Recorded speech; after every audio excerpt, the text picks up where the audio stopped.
Stay right there. What are you waiting for? Kill them! Kill them both!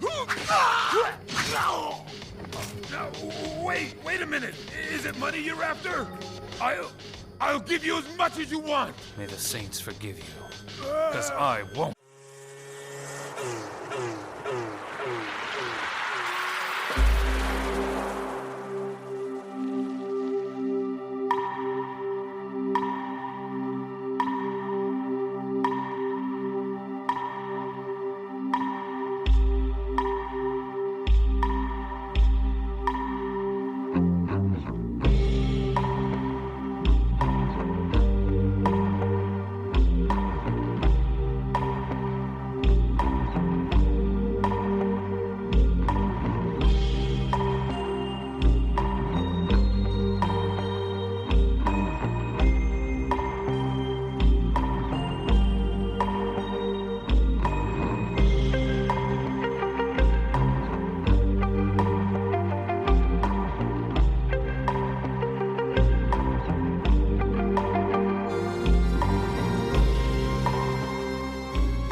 CJ, what's up?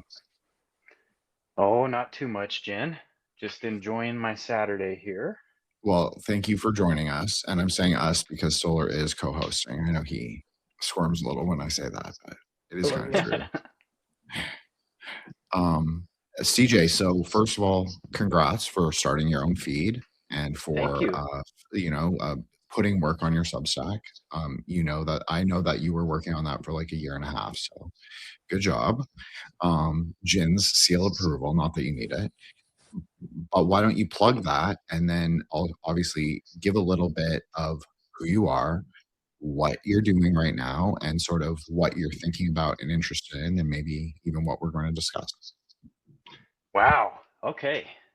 Well, thank you for the wonderful introduction, Jin. My name is CJ. You can find me on Fire Blood Bone, both on Substack and on Instagram. Instagram is kind of my public face. You can kind of see some of the stuff I'm doing. I've become a little bit more private about some of my practices now, but I am a Vajrayana Buddhist. I practice sorcery and I practice, I guess, to put it in Western terms, the theurgic stuff as well. Right now, something I've really been thinking about is I've been really nerding out on King Gesar practices, on spirit subjugation, on all of the different classes of spirit in the Sanskrit, I guess the Sanskrit Indian ideas of it, as well as the Tibetan ideas. And right now I am working through a podcast series on my Substack about the different varieties of spirit that you can find in Tantra and kind of how they all interact. And then I'm going to just keep putting out different episodes on that for the time being. And then I do have some really fun subjects that I do want to cover, like the relationship between Yetis and Himalayan shamanism. And then I also wanted to kind of talk about the theoretical, what Dharma protectors in America might look like. So I got a lot of stuff going on around the spirit subjugation front. And yeah, I'm just having a really great time exploring how different ideas can interact with Vajrayana, with sorcery, and with the occult in general. Awesome. Thank you so much, CJ. I appreciate that. So why don't we actually start there? Let's start at, this is what I was thinking pre-recording. I was like, I'm going to go on and I'm going to tell CJ, like, he's got to behave. He's got to be good. He has to, like not too much magic. But then I actually reassessed and I was like, you know what?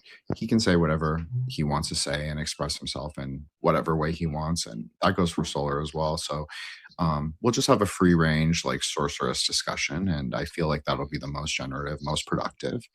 So that being said, Dharma protectors, what do you think that looks like on the New World Island, CJ?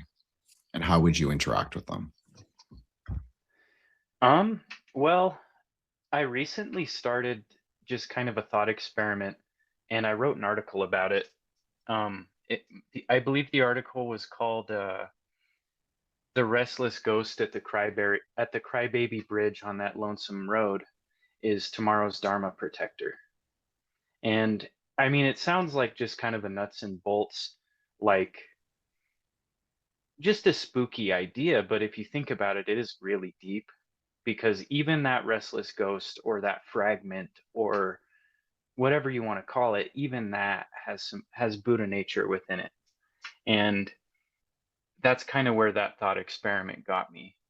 When I was a little bit younger, I mean, a couple of years, I used to daydream about doing spirit subjugation on the Bell Witch, and that does kind of ring back to the idea of Padmasambhava coming into Tibet and subjugating a lot of the demons and wrathful spirits of that land to make life better for the people.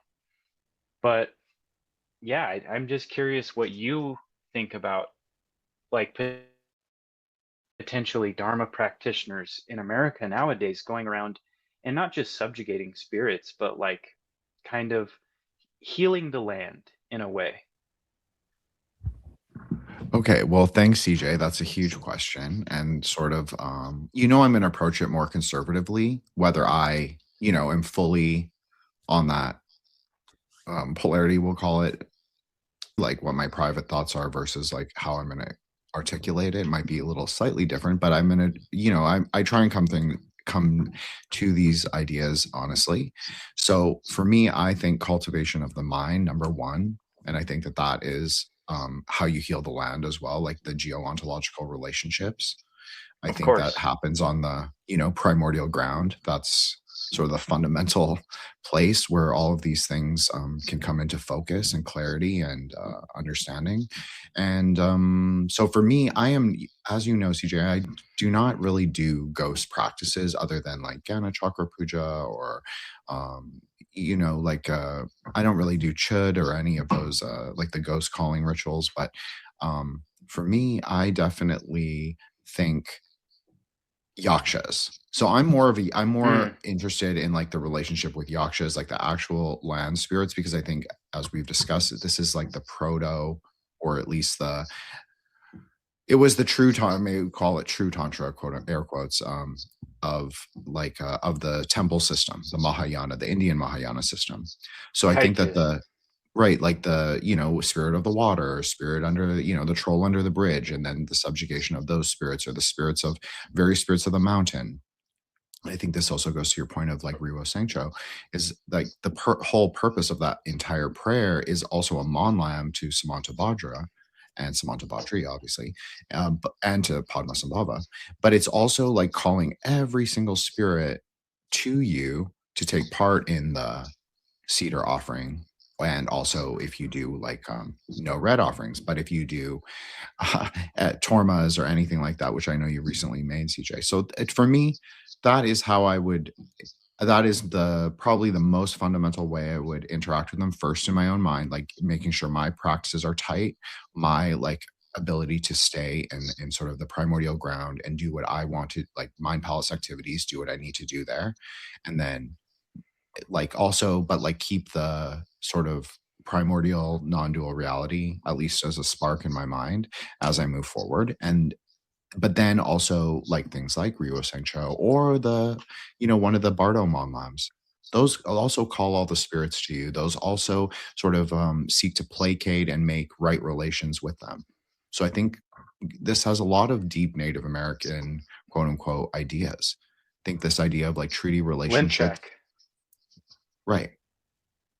So it is making right relations with the spirits around you.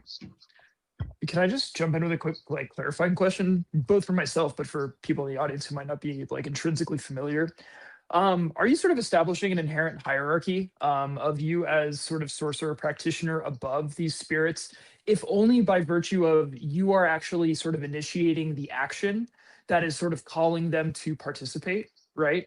Like even if the sort of like orientation of your action, your projection of will is, as you understand it, sort of to bring things back in line, to rectify things purely in dharmic terms, right? So it's not that it's not like about you in a like kind of low sorcery sense, but still just by taking that action, like from a sort of normative Buddhist context, is that understood as sort of like elevating you just by virtue of being the sort of nominal agent of action? Or is that not how it's understood? CJ, do you want to respond or do you want me to? I just wanted, I just have like a really quick response to that. Okay, go for it. No, it's your episode. Go for it. I try and approach it with bodhicitta. I don't really bring the idea of hierarchy into it unless the spirit would be like a problematic spirit that needs to be subjugated. Because I mean, when I'm doing Riwo Sangcho, it's not really like a combative thing, you know? And when I'm doing Linchok, it's more of an apologetic thing because you're giving when you're doing Linchok, you're basically offering a Torma, or you know, some people do water offerings for Linchok. You're giving it to all of your karmic creditors and your karmic debtors. So all the beings in the past that you owe debts of money, of housing, of kindness, all the spirits from your past lives. If you know, I don't really go too deep into the phenomenology of it, but you're giving them offerings in the shape of a torma, and you're trying to clear some karma through doing it that way, and you're trying to cultivate bodhicitta. So at least the way I practice is all of these lower spirits, bodhicitta can help them. But if they are being wrathful, that's kind of where the deity practices come in. That was perfect. I was thinking the whole time. I was like, but that's the answer, bodhicitta. As soon as you said it, CJ, I mean that is the initial, the preliminary. You could say that's like the first tier of the marga. So you learn how to do Riwo Sangcho, you learn how to do Torma offering to the worldly or enlightened protectors, because that's like a discussion. But okay, so you're doing it. Yeah, you have to give them in bodhicitta because it is in karmic reparation. It's not necessarily even reparation for things that you've done, but you've also you're not secondary. And I appreciate that one question. The first part of your question, Solar, is like, where are you as the practitioner, as the upasaka? Yes. I do agree with you that you are higher because the human realm is our interaction with Bodhi nature. So it takes our impetus to develop those karmic connections or reestablish them. That's all I have. That was a great question. Thank you, Solar. Okay. So, CJ, why ghosts? And why? And do you think that, okay, so for me, I would approach spirit sort of working, obviously in more of my conservative way. But I do believe in the carnal ground meditational activities, like going to a haunted. I'm not telling people to do this. I'm saying to do that, I think can be very productive, can be very generative. But the point is not to interact with the spirit in your mind, or even in a metaphysical way. Not really. You have to set the primordial ground, the 4 pillars, and you invoke the protectors, invoke the deity upon the ground, and sort of set the boundary. So there is something Solomonic, but this is all obviously happening mostly in your mind, and maybe with mudra, or maybe with a mantra. Well, obviously mantra, but so you're doing these kind of sorcerous activities largely in your mind, but a little externally. Maybe you are offering them incense, maybe you are offering them water, maybe you're offering them sirka, golden drink. So there's multiple, I think, ways you can go about it, but I just preference not interacting with them because I tend to be of the opinion that they have a different understanding of the way the worlds work and their sort of place in it. And they're also, they're not incapable of bodhicitta or even fondness for humans, but it's almost like interacting with a different realm makes them naturally antagonistic, regardless of like how they appear. So for me, I personally don't work like with ghosts or other than a speculative exercise of going to a haunted place. But I do know that this works. I do know that you can generate a lot of very powerful accomplishments through this, especially if you're doing a deity practice, especially if you're doing a deity practice that is associated specifically with spirits. Now, I have talked about that am a fan of red practices. I've recently switched. And so for me, I am more now inclined perhaps to sort of revisit those older um, ideas that I have may or may not have done on the actual carnal ground. So CJ, how would you sort of like approach it for you? So believe it or not, I don't do a lot of work with ghosts. I kind of, in my writing and in the way I'm thinking, I'm just kind of thinking of like the modern American obsession with the paranormal and how that can play into Buddhism, because I don't think people are always just interacting with ghosts. Like that's a very like dualistic way of thinking about it when there's all these different kinds of spirits. Um, the spirits that I interact with the most would probably be Nagas, just because the area I live in has a lot of drought, and I'm always giving them offerings to try and see if I can rectify that or at least help it. Um, but the practices that I have done with ghosts and with pretas especially, I mean, I'm just feeding them. And the necromancy that I have done in the past outside of Dharma, um, it was, I would kind of focus a lot on restless spirits. And that's a really dangerous thing to do. And having the home life that I have now, I don't really have great interest in bringing a bunch of unvetted spirits around my family.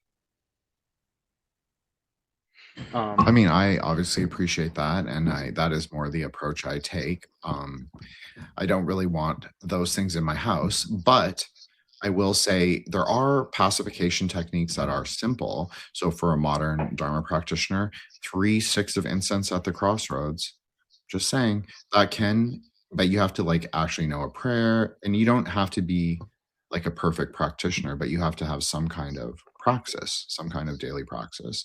You can go do that with just simply bodhicitta, simply the good, like a good, the it's like a helpfulness and like also like maybe a love for dharma. It doesn't have to be a love for the spirits. I think this is the one thing. I mean, even for me, I don't like a lot of people, so it is hard for me sometimes to obviously to generate bodhicitta, especially for people I dislike.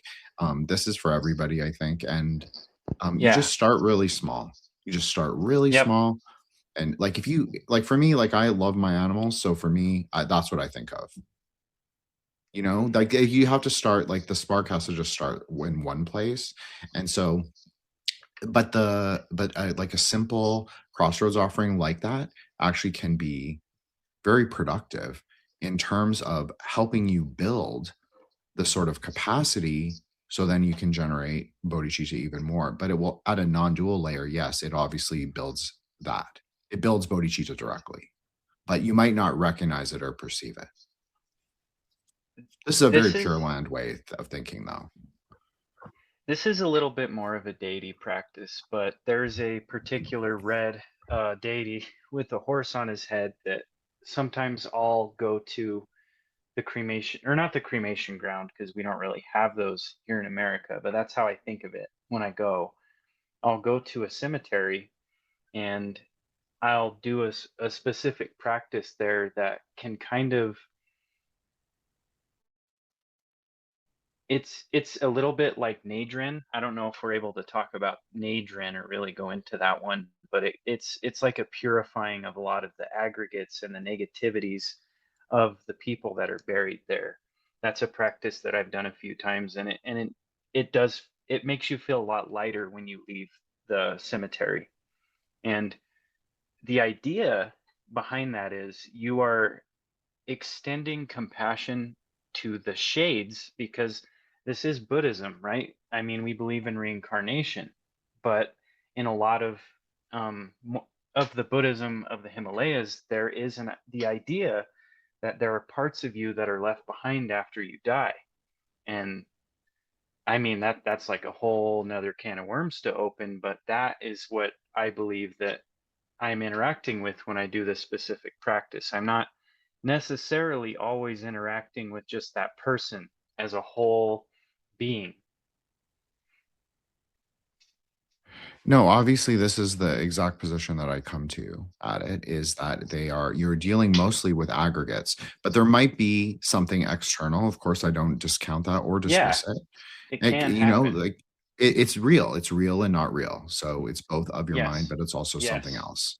And so I agree with that. And I also think it's interesting what you said about not having carnal grounds, because if we take of the idea that most phenomena are at least begin in our minds, then you must say that the carnal grounds also exist at conceptually in our minds, but that is also real at one layer. So I'll just say something that I have done before is black Kubera practice. I'm a very fond of that.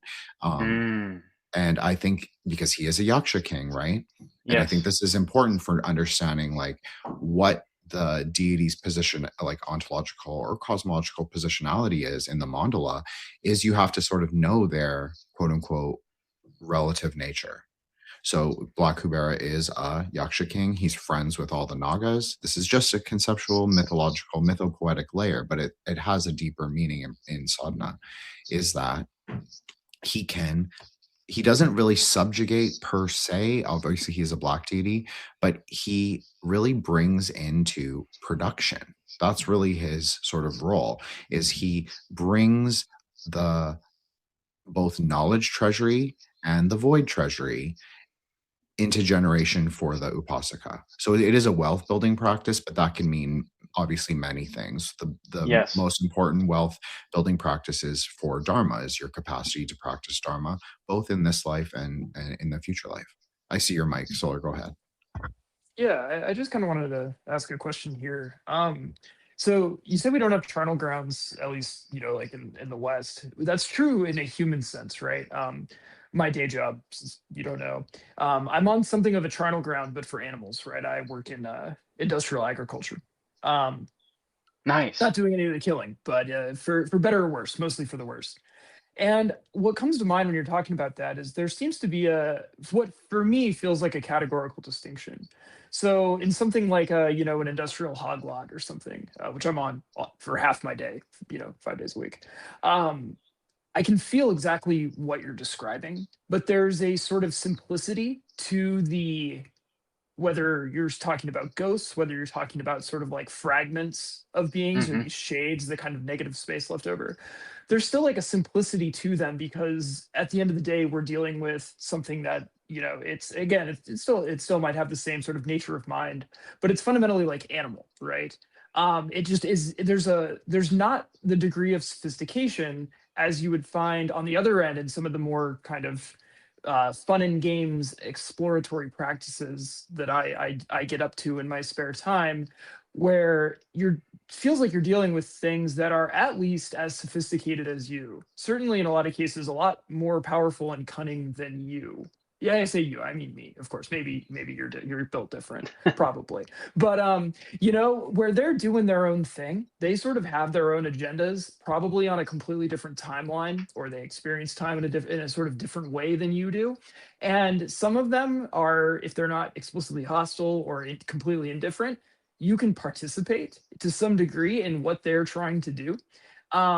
But like they could Mm. also trick you and fuck with you and try to uh get you to manipulate your subtle body and do all kinds of weird things that I never feel like I encounter any of that stuff categorically in the sort of more mundane carnal ground practices that I'm describing when I'm dealing with either something from a lower realm like an animal or like shades of a human or something like that.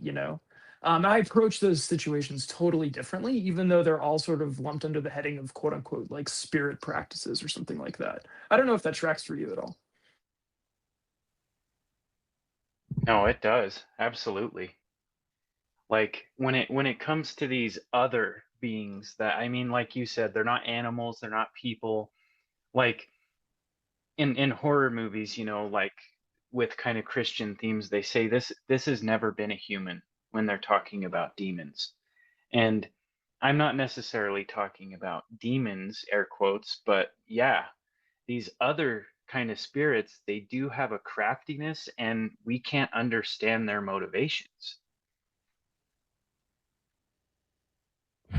They seem to understand us a lot better than we understand them. Like we're a known quantity Absolutely. to them, and I personally have no idea what the fuck I'm getting into, and it doesn't really seem like most people who are exploring this stuff really do either, which is both exciting and a little bit terrifying. You know, you just don't have that control, and there's no way to categorize it. But that does allow you, it sort of forces you to approach it with a sort of like openness of mind that I think is conducive to one, operating at a high level of potential, just in terms of like in terms of like conscious state, like meditative state, right? Because you simply don't have categories. You don't have like a framework for whatever you're going to be experiencing. So you're one ratchet closer to a true like non-dual like operating state, which is where you want to be, frankly, for this kind of work. But yeah, it is Yes. kind of horrifying too. So And the way that these beings, like, I'm going to use Nagas as an example because that's the most recent one. The way that they interact with reality through synchronicity, I mean, to put it on Jung's terms, I think I'm using it more in like the magical way of viewing synchronicity, but a recent example I have of how they interact with reality is I was at work the other day, and this literally happened earlier this week. And there were a couple of clients like just out and about because I work in sales. And one of the clients, he just starts talking about Nagas. Like, I guess fake leather or fake snake skin, they used to call it Naga skin. And he was just talking about that. And what makes it really strange is that whole day I had felt like, oh, I need to go and give a smoke offering to the Nagas. I need to do that soon. And I just felt a real need to go and do that before I heard that conversation. And I wasn't involved in that conversation at all. Those people weren't even paying attention to me.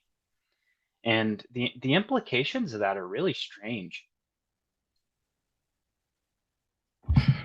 I think both of you raised really interesting points. So one thing Solar said that so this is resolved. So maybe if you think back to our conversation with Tiger, this is where Mahayoga brings you. So it brings you into the non-dual state, but then you can rise up into the what we would call sixth or Tiferatic consciousness. So there's a way to do that in deity yoga, and that's what makes it so hard to translate into it's not it's not just like activity, but it you can think of it like that. There's something that is happening on the primordial ground. So the deity is well, depending on what stage you're at, but even if you so frontal generation, there's still something that's happening that is a non-dual state. It's just like how we conceptualize and frame it.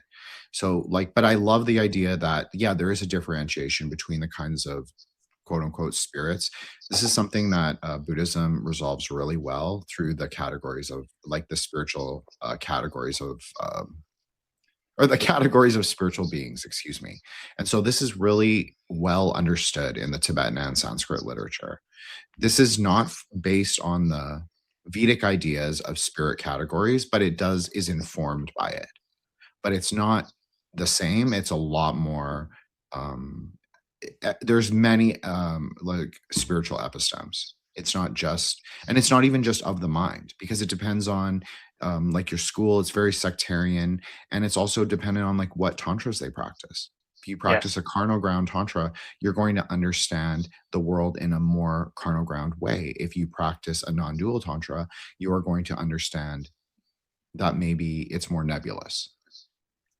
And like Nyingma practices have they have the most protector practices. I think it's 81 or 181, something like that, some magic Tibetan number.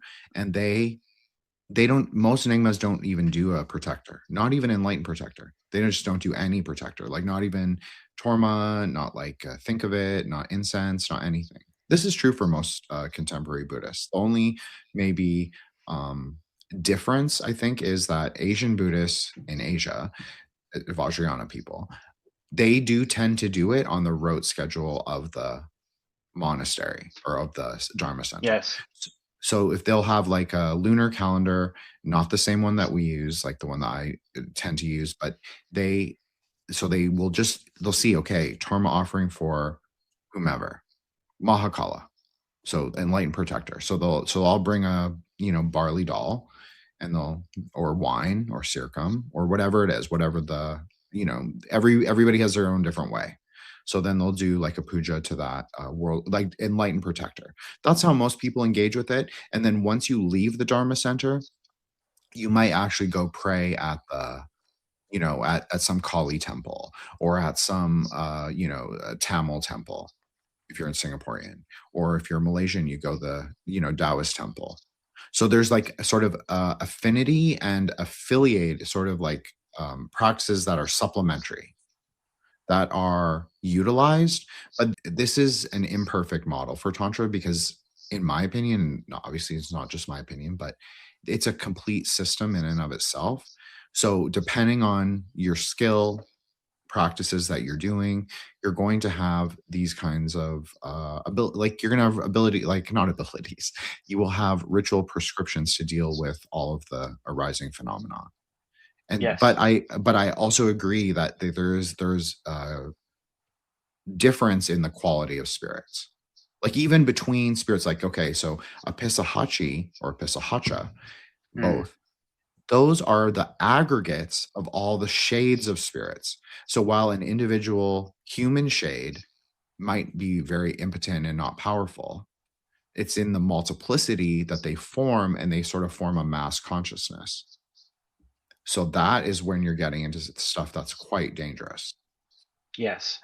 And also in the in the Tibetan time, I know CJ loves talking about this, but in the Tibetan time, they certain, we'll call them like sorcerers on the carnal ground, they would go and sort of aggregate these spirits intentionally to do work for them using tantric methodology, not necessarily Buddhist Dharma, but tantric methodology. Sorry, I know that was more of a tangent than a question. Solar, go ahead. Yeah, no, I had sort of a question that I can put to CJ based on that. So you describe these monasteries as having like their own kind of idiosyncratic, particular sort of like working schedule calendars of like ritual practice, right? And what's really interesting is that seems kind of like a temporal analog to some of the sort of techniques of spatial sanctification and domination, right? Like when we were looking at the evolution of Vajrakalaya practices, essentially staking out and demarcating a space, and sort of, I think we were looking at it within the context of like sanctifying the ground to erect a temple. But you can kind of see like a parallel here, right? But that's kind of doing that with time. But again, that's a massive organizational effort built around an institution of a monastery, bunch of monks, right? And I'm wondering for you as a kind of gonzo lay practitioner, if the element of like creating a stability or cyclicality of working time has ever like been a sort of meaningful component of your practice in sort of like building a sort of rhythm and creating a sort of like bubble of stability and power, just but in the dimension of time as opposed to the more familiar space. That's an excellent question, Solar, and I'm super glad that you asked it. When it comes to like the Dharma protectors that I do, because I'll tell on myself, I don't care. I do practice a handful of Dharma protectors, and normally I don't devote a lot of time to them, like compared to like my deity or Dakini practices or my Guru Yoga. I'll do several of them once a month, and then there is one who he is an enlightened protector, King Gesar. I will devote, probably 5 days or 6 days or 7 days. It just kind of depends on what's going on with my life, my family, the people around me, what they need or what I need. But most of my time is devoted to my Yidam practice and with Guru Yoga. And my Yidam, my particular Yidam, it is a form of Hayagriva, I will say. A lot of that practice is that I do personally it's focused on taming the spirits in the surrounding area. So I'm not harming them actively. I'm not being like warlike towards them. I'm just keeping them tame, and I'm keeping them from messing with me.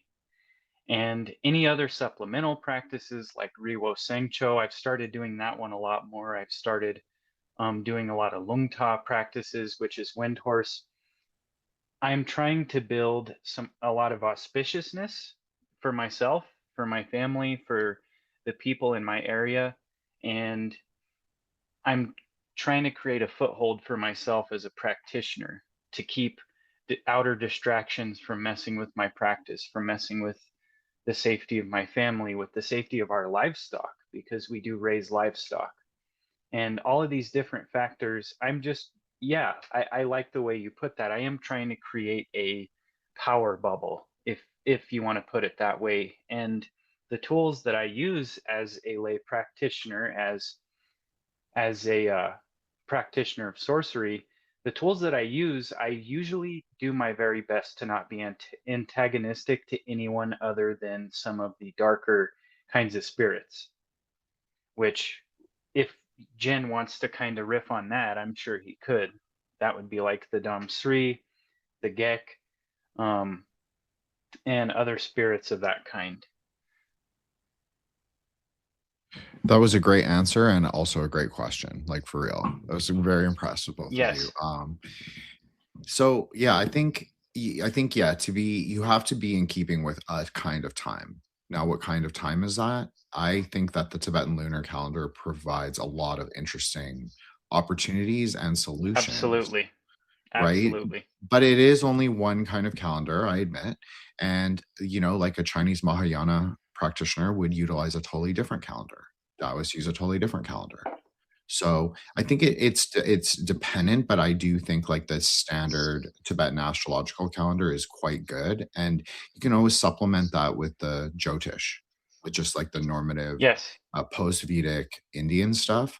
And that's perfectly fine, because you're just aligning, sort of, if you want to use very gross Western magical terms, you're just aligning like the, cosmic time, the cosmic positionality with your will and intention. But And obviously, divination. correct. But I also was thinking like the way to sort of, if you want to use I'm going to borrow your language, Solar. If you can presence time, right? Because we have Yes. the most important of all the enlightened protectors is Mahakala. Mahakala is just the most important. He is the time king. He is the sort of ruler of the entire carnal ground. He is the king who sits on the throne of skulls. That's how we would describe it. Or the mountain of skulls, or the mountain of corpses, or the mountain of burning bodies. Like the hosts are all his in a way. But you can also say that about like Sri Devi Palden Lamo, or any of the Sri Devis, like the sort of the Mahakalis, or the female kind of consorts of Lord Time. Now, they're a little different because they're obviously a Kali. I'm not saying Kali, the Indian goddess, but Kali as in the Sanskrit sort of Mahakali, meaning that she is outside of greater time. This is, again, different than the Indian Kali, but those Mahakalis are outside of, they're the destruction of time. So they have a kind of dialectical relationship, and in iconography, it's depicted as Sri Devi rides the donkey and she's riding it away. This is how it's conceptualized. So Mahakala, he can dance on his pavilion, which is obviously on the mountain of skulls, but Mahakali rides away. She rides in the opposite direction, away from him. So she's a little more active. So she's actively destroying everything, and time specifically, but also matter. So even he is depicted with the pristine wisdom flames, and Mahakali is always depicted with black smoke, because it's already destroyed. It's everything that she sees in front of her is destroyed. So that sort of takes us outside of time as well. So dependent on like your focus, like what deity do you presence, since those are both enlightened, and that would be a perfectly acceptable framing of it. It would depend on like what kind of activity you're doing. Yes. So if you're doing this more constrictive practice where you're trying to bring things into Saturn, or more Saturnian, or at least the framework of the Dharma Dhatu, the tent pegs, you want to go Mahakala. But if you're trying to remove the obstacle, like a gross obstacle or a subtle obstacle, because it's really at three layers, it's at the three bodies, you would go Mahakali. Now, not everybody does both. But if you're really looking at the history of like enlightened and unenlightened protectors, there is the 17th century Reformation changed everything. And so the worldly protectors became more practiced by individual practitioners, whether those are monks or just like normie kind of like Buddhists. But really, worldly protectors are really meant to be practiced as a sort of monastic formation, because they're just simply so powerful. So the original practice was just to focus on Lord Time or Queen of the Time's destruction.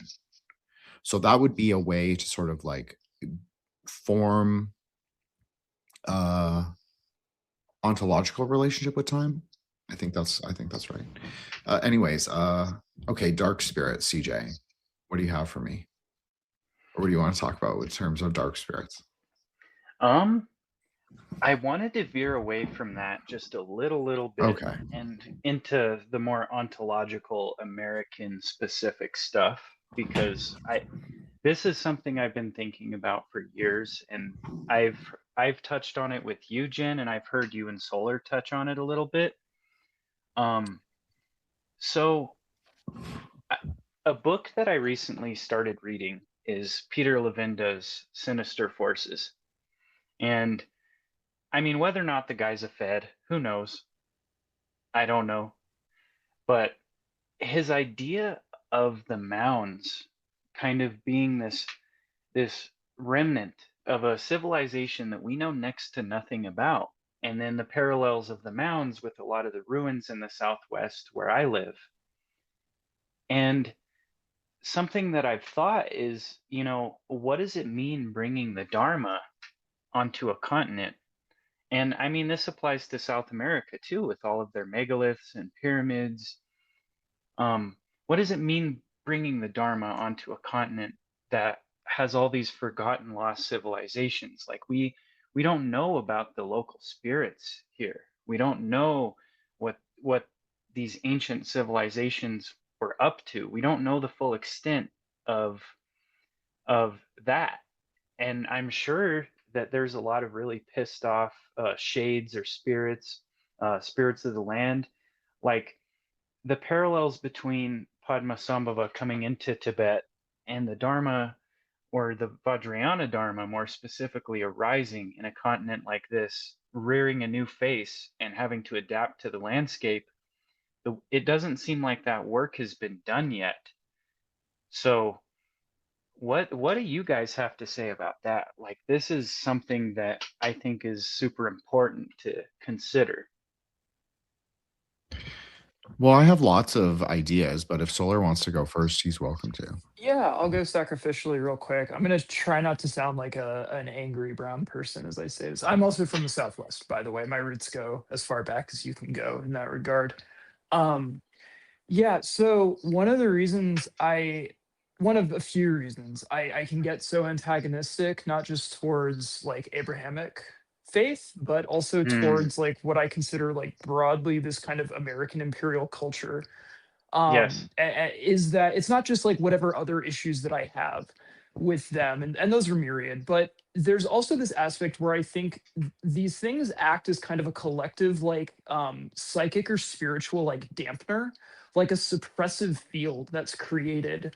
I think that because I'm of the pessimistic opinion that a lot of the sort of knowledge, and both like the lore knowledge but also the technology and the sort of specific rites through which we're supposed to engage with what's here, have been like lost. Like I'm intimately familiar with a few different like communities, and we don't have the tech. And I think in a lot of other cases it doesn't appear those things haven't survived. We don't have the sort of language, the method to communicate. We don't understand enough.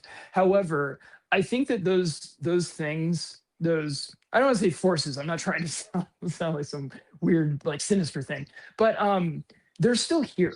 And I think that Yes.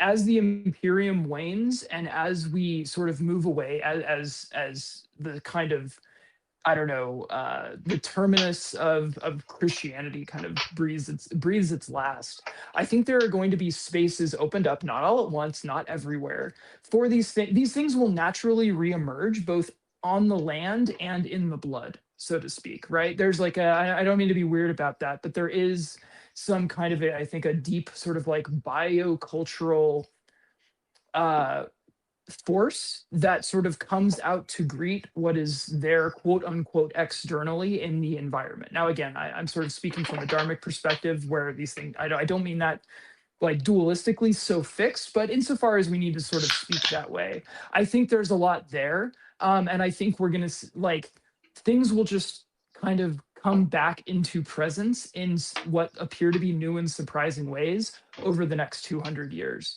I'm sad I'll only be around for a little bit of it in this life, but hey, what can you do? Excellent answer. Yeah, it was a very interesting answer. I agree with a lot of it. I do too. Okay, so I think that Solar is correct, like broadly speaking, on that Dharma will reemerge, and that because it's always there, it's the primordial truth. So why wouldn't it? But it also has to like take root, like you were saying, CJ. Like it hasn't taken root in the land. Well, what is more fundamental than the primary, the primordial ground, which is our mind? So the concept of Dharma, I would say, largely has permeated the American consciousness in many ideas. That doesn't Yes. necessarily say it's perfect. It just means that a seed or a shard or a husk or a spark is there. This is a very Lamdre way to think about it. This is not, this is not a non-dogmatic. It's a Rime approach to what is basically like the Mahakala, the results and the path together. So this is a very radical departure from a lot of institutional Dharma, and definitely away from the more structural ways of thinking about how to relay both tantric ideas, because this is supposed to be a tantric aeon or tantric kalpa. Yes. It's very clear. All the masters say it. It's Kala Chakra says it. It's a psychic aeon. It's the aeon of the Vega. That's what they call it. So the impulse, the arrow, the chariot, love, it's all those things. Actually, Vega has 17 different meanings. Very interesting. But anyways, the whole idea of it is that through that kind of through the praxis of Dharma, in the people that it's taken, that actually sort of have whether you have a nebulous or a firmer, ground that you walk upon. I think that's where sort of the like Dharma will arise. It will also, like, the results are the praxis. Like as you're practicing, you will also see the results, and also even in a small way, just hearing the mantra. Like this is so important for like when we were talking about going to a haunted house. Don't do that. But even just hearing the mantra of certain deities, but all deities really, all the wrathful deities in particular, actually provide a lot of karmic benefit to the beings there. So I think that through praxis, it permeates more broadly than our own fields of awareness. So it's subtle. It's on the, it's on the currents of the Dharma stream. That's exactly what the word I was looking for. So it's basically there. And it just needs more people to sort of take it seriously, whether that is like sutra recitation or whatever it is. So for me, I understand that, but like persons may have the feeling that there is a kind of, like I'm not anti-Abrahamic especially in terms of Christianity, but I understand that it takes a particular form in the US. And so it's probably better that some of the institutions wane. I Yes. heartily agree. I'm not like trying to stand or, I'm not like bricking up shoring up one of the pillars of the Catholic Church by any means. But there is knowledge there. And I'm not saying that, and yeah, we can burn it all down, sure, if that's the way you want to go about it. But I prefer to think in Kala Chakra terms, speculative Kala Chakra. Which way is the wheel turning? Well, Kala Chakra is a non-dual tantra, so it moves non-dually in our minds. So I just think, okay, so what are the key sort of takeaways from we'll just keep with the speculative Kalachakra. What are the key takeaways from Kalachakra ideas? Well, the key takeaways are to practice Dharma, talk about Dharma, and also show people through bodhicitta or through apaya, but it's really through bodhicitta also. Like that actually Dharma is the truth. So if you want to say that's like love, will, and life, I think that, yeah, I think that's a perfect sort of way to generate the American Dharma.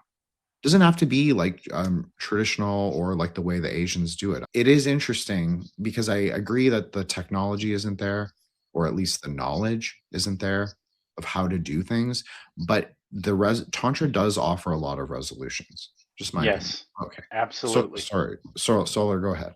Yeah, no, I just wanted to like suggest one more like piece to this, right? And maybe this is a little bit too influenced by, I think at this point I have more like boon empowerments than I do Buddhist empowerments, but they're so similar, right? So I might have, and in Dzogchen specifically, so I might be a little biased here. But I think there's a sense in which all of the sort of particulars of Dharma, the ethics, even to an extent, like the sort of like the particulars of deities are sort of contained at a fundamental level within the nature of mind, the experience of that primordial ground. And I know Jin is going to say it's contained within the mantra, right, within the bija. So with that in mind, I'd like to suggest that, and we can perhaps thank the British Empire for this one, right? The influence of like late 19th and then later up to contemporary like left-hand path stuff onto quote unquote like American, and I mean that continental, right? So American, Canadian, and like Mexican, etc. Dharma can't be overstated, right? There are guys, and I know a lot of these people. I have known them personally. Dudes doing like, I don't know, like neo-Mayan like stuff. Guys like I know like Mexican Satanists, like all kinds of dudes, right? They are consciously or not consciously in most cases, they are so heavily influenced from like left hand path, Crowley, Golden Dawn, all of that stuff, Kenneth Grant. And at the core of those ideas are this kind of messy jumble of Buddhist ideas and a lot of Advaita, right? But the thing is, even if those look very, very different and very sort of like adharmic or at least like not parallel at all, at a fundamental level, if we are seeing these practices through and getting to a point where practitioners are entering into what I would call the natural state, right? I'm very comfortable with that language. I will say that if Buddha Dharma is legit, if what we say is true, then at a certain level, the ethics, bodhicitta, all of these things are implied by something that will be directly experienced by all of those people, right? And so you're going to get through this weird winding path of just the influence of like occultists and esotericists and all this stuff coming through the Anglophone world, disseminated into the American continents, right? That you will see a dharmification, if you will, of these sort of native, indigenous, neo-indigenous traditions that are going to reemerge over the next couple centuries here, right? I would say this is nothing more than a return to something even more primordial that we just don't have historical or textual access to, but that's speculative. But you get what I'm saying? Like that to me Yeah. is going to exert like a consistent and ultimately fairly strong force as these things kind of come into their own, right? Wow. CJ, do you want to respond to that before I have a go? Yeah, just a quick one. This, I think there's a certain self-evident reality to kind of the backdooring of the Dharma into the modern occult. And when I say Dharma, I mean the Dharma that we practice being the kind of non-dual, almost pseudo-ritualistic Dharma. Me and Jen have talked about this before in our podcasts, is just how many left-hand path occultists we've met who have gone into Dharma. And how many of those people now, they still like rituals, they still like magic, but they're just Dharma, they're Dharmic now. They have bodhicitta. They have become a wisdom king, to use a metaphor, rather than being Rudra now. So all these people who are entering Dharma, and some of them are teaching now, some of them are lamas. So them kind of bringing that occultic perspective with Dharma, I think that's evident, is that is one of the ways that kind of that seed can be further planted. That was a great answer and a great question. The way I experience deity yoga, the way CJ practices deity yoga, Maha Yoga, it is non-dual. That's fundamentally where you're going. The ritualistic reconstructionist aspects, that's not fundamentally non-dual. It can, and also it is good. You have to be able to separate the tantric elements, which is, I think, broadly what you're referring to, Solar, is like the tantric influence, the ideas of Westerners on to what Sir John A. Woodroffe was writing, which is Kali Kola, Sri Vidya, and a little bit of like Kamakya proto-Buddhist Tantra. So it depends on how you understand the cycles, the aeons to work. If you believe that we are going into a period of recontainment of the primordial truth, because that's all it is, like that I mean, maybe this is just a fundamental difference between like how non-dual Mahayoga understands the world and like more of a Dzogchen perspective. I'm not saying that it is, or I'm the perfect medium to, you know, to disseminate that or to untangle that or resolve it.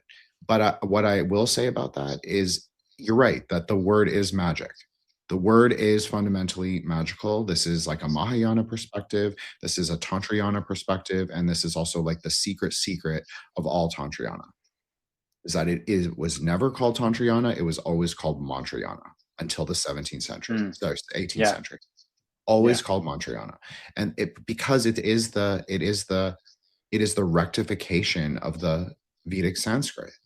So you can't go back to, in my opinion, you cannot go backwards, because all of that has already been done.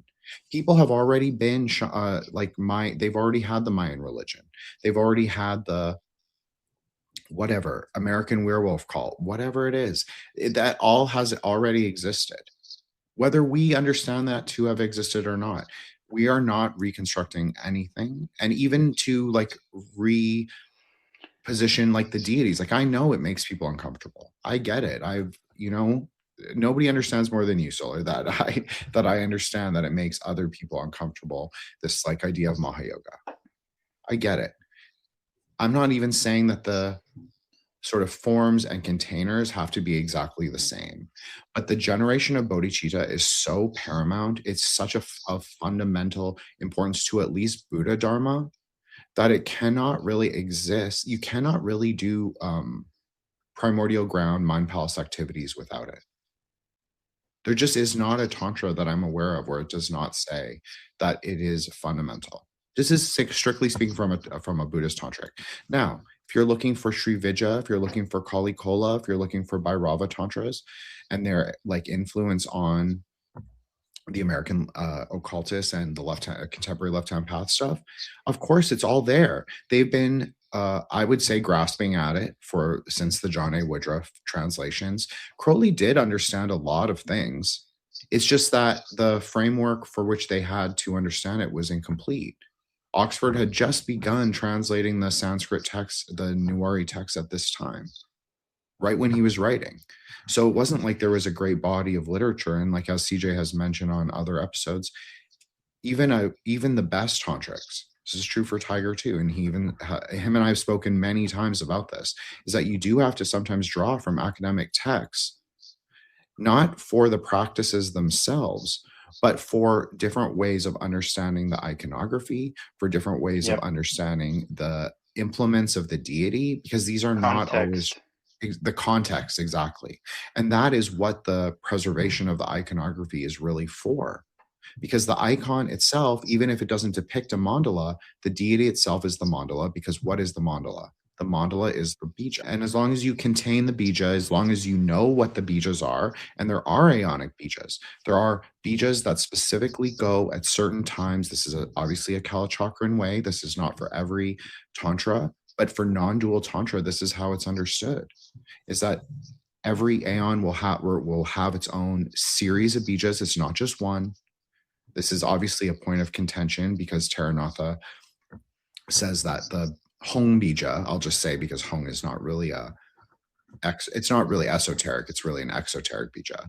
But he says that is the Kalachakra bija. But that's actually not the Kalachakra bija. That's not even the Kalachakra bija in the root text. It's an important part of the bija, or important part of the mantra, but it's not the root bija. So as long as you understand the Aeonic keywords, quote unquote, you're all good, because the practices can be reconstructed from that. That is the primordial essence. Whereas the outer ritual, the Kriya Tantra, which is also important, it really is important. And CJ made a great point about how you can bring non-duality into Kriya Tantra, which is the point. That is the actual point of learning Kriya Tantra, is to have non-dual experiences when you're doing it. But Kriya Tantra is much, much, much more simple than any kind of Western esotericism I've ever encountered. It's almost folk magical, but not quite. Yes. So I don't know if that even responded to anything, but I think it's a great premise. It's like, how do you cultivate Dharma broadly, even if it's Bonpo? Okay. I don't personally think Bonpo predates Dharma. I think that is like a Kalachakran, a sort of time wheel positionality, a sort of speculative history. The French scholars agree with me, but I know that there's a dispute in the English scholarship about the origins. For me, the Bon only came in the 10th, 11th century, right when they were writing the Kalachakra text. Very interesting. And the Kalachakra text also posits Bon to be equivalent to Dharma. I know that the Dalai Lama says different things at different times, which is also very tantric, very upaya. But for me, I'm a simple person, simple sorcerer, you could say. So for me, I only understand it as what the text says.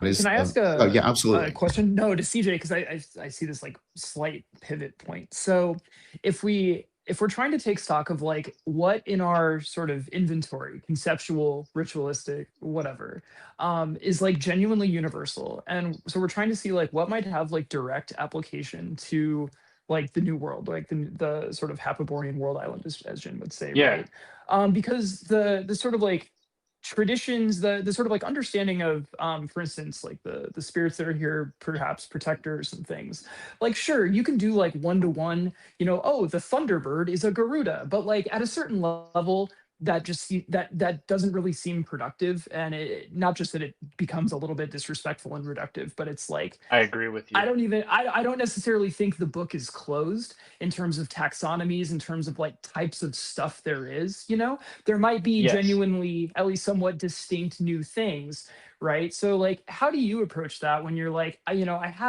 you have this like vast corpus of knowledge, both that you've internalized personally, but also just at your disposal in general from Dharma, that generally, from its sort of native context, or contexts plural.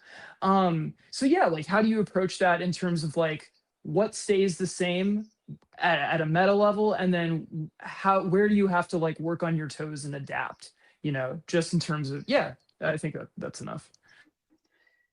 That's an excellent question. And like I have a couple of different examples of what I've found to work and what I have found to be a difficulty. So something that I found that works, that I do feel a certain level of interaction going on with the local spirits of the place that I live in, because like something to understand about the Tibetan streams of Vajrayana is that mountain gods were extremely important to them, and you can kind of see some of that in a more non-low.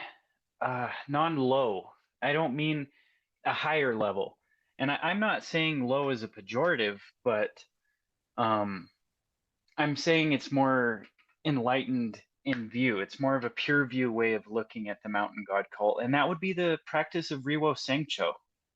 So instead of using like a powder incense, and I'm guilty of that. I use a powder incense for most of my Riwo Sengcho, but maybe use sage or copal or cedar.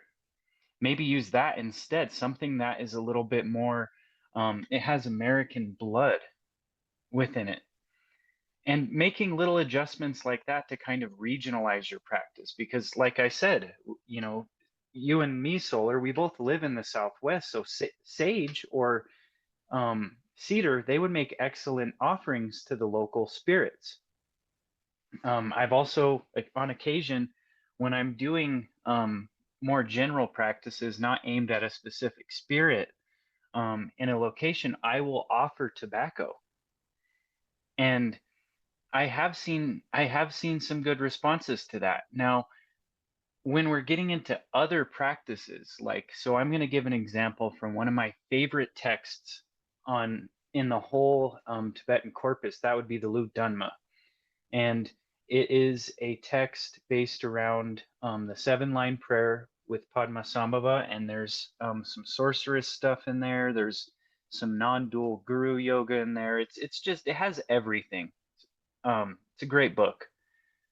But something that I have kind of ran into as a problem is there are certain spells in this book, certain visualizations that require there to be protectors of the land that are local to the area that are bound to the Dharma. So sometimes I wonder if that would work or not. And the final thing is that I have found to work is the Naga cult here in America. And I don't know why this is so common, but they're river spirits in so many cultures, and spirits associated with water, they have a tie to snakes. And that makes the Naga practices easier to graft onto the land that you're on, because those spirits, they definitely do, they do respond, you know, when you offer them the milk or when you give them a song offering, and the rain does fall when you do that. So those are just a couple of ideas and responses to what you were saying, Solar. That was a great question. I agree. Great question and great answer. But yes, Thunderbirds are Garudas. It just is the primordial reality. Nobody can fight me on that. But also water spirits are Nagas. I think that is 100% correct, CJ. Like, you can give two really good New World examples. So one is, obviously, I'm going to use Cree. So the underwater panthers are the Missy Pisu, which literally means an underwater panther, but it is more of a dragon. And so they teach the subtle knowledge. So even It's with like cool. right, even with a Buddhist practitioner or Vajrayana practitioner like Nagarjuna, the Nagas actually gave him the Kangyur. That's how it's sometimes described. Not always, but often, the words of the Buddha. So, and sometimes they give the Tengyur, like the tantric text. So they are the keepers of the subtle mysteries. Well, this parallels very, very well with like a lot of indigenous understandings of what the Yes. of what the the Naga spirits do, is that, or the underwater spirits do, is that they have control over the void treasury. Like I was saying with Black Kubera, he opens the void treasury. That would be the point of doing like a Black Kubera practice, or even a green or even a white Kubera practice, like even white or yellow or any of the colors. It would be so that the Nagas would be receptive, sort of like opening of Malkuth, you could say. And so you could draw from that the void treasury, meaning knowledge, but also like obviously Kubera is like a wealth building practice. And there's like Ashtadanya, so there are 8 kinds of wealth. And this goes back to something that CJ also said, like building positive energy. Like, I'm gonna probably butcher this, Solar, and I know you did a Tibetan class, but Gyang. So basically like life energy. You're cultivating that. And so that is kind of the point, is that you're by bringing things into harmonious interaction, right relations. A vase burial. Correct. You are also bringing like all the surrounding spirits, all the spirits that then interact with those spirits. There's kind of a causal chain of events, a karmic chain that you are Ah, the locus or generator of. So just like with Padmasambhava, which is obviously the like the tantric example, since he is the tantric Buddha, is like every time that he would subjugate a spirit, and then that spirit would go talk to their host or talk to their retinue, or go talk to this other Raksha tribe, and that's exactly how it's described. It would be an act of spreading Dharma. It would create, and so they would all know his name. That was kind of also the idea, is that his name was spread among the spirits. And interestingly enough, and I meant to bring this up, CJ, is that there's a story, a Terma story, so like obviously a revealed treasure, which the Nagas also do. The Nagas also protect the hidden treasures, like including Termas, including like the sort of visionary texts. But there's a story about how his mother is a red Dakini.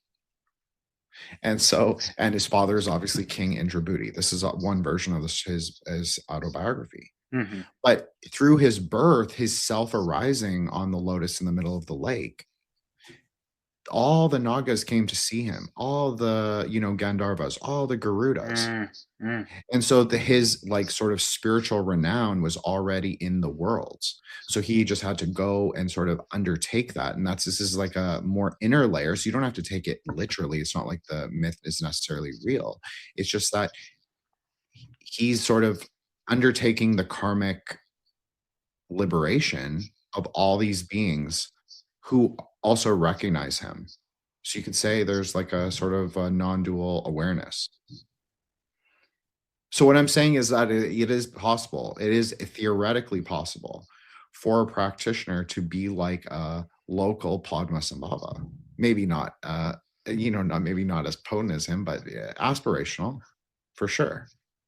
I think that's the ideal, especially on the continent that the three of us find ourselves in.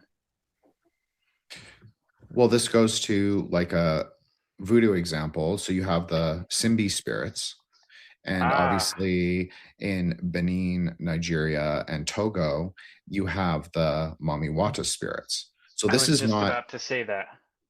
Well, I mean, it's inevitable. You cannot go away from it. And then how much the Mami Wata spirits are conceptualized as Nagas, which is both in like an it's like African, indigenous, and obviously like bringing Scottish, Irish, English ideas together. It's very syncretic, but they sort of manifest as these mermaids with snake tails, not always, and they can be of the freshwater and of the saltwater as well.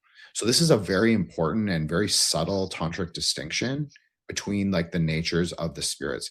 Like we were talking about the Southwest, like Malibu has a very famous ferocious, I know that's not quite the Southwest, but Southern California. So it has a very famous protector spirit, and there's a very important and well-funded Dharma center in Malibu, and they do a monthly offering to that unenlightened mermaid protector, or who is also like relational to Nagas. You could say she's the local queen of the Nagas. So I think that also speaks the idea of the mounds, because I didn't say this, but I really wanted to, is the mounds kind of, in my opinion, are the Merkaba. They are the primordial ground in a way, but we have to recognize them, not meaning that we have to understand or even know about them. We just have to practice there.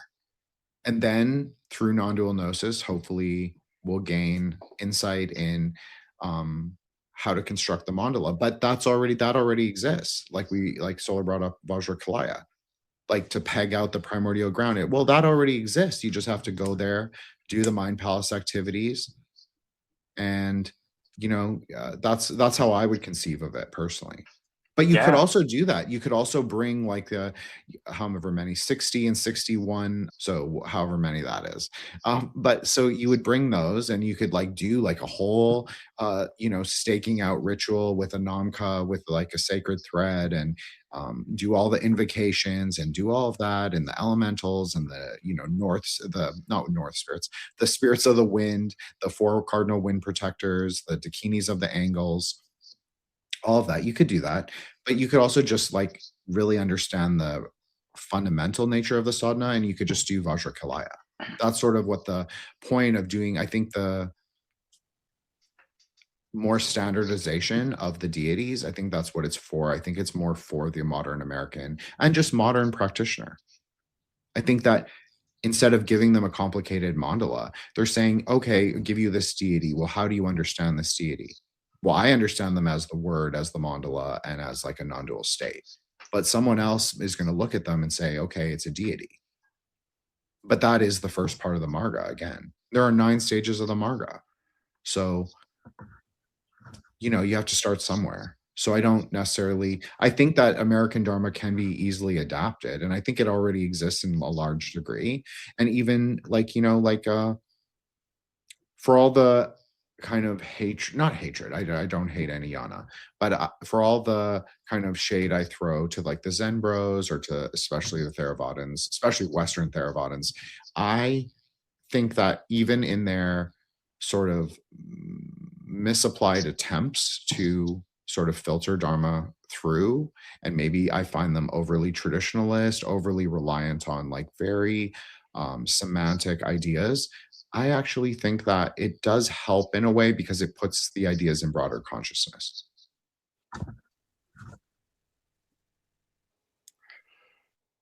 Okay, CJ, say something, or Solar, say something. Sorry. I was just considering what you were saying.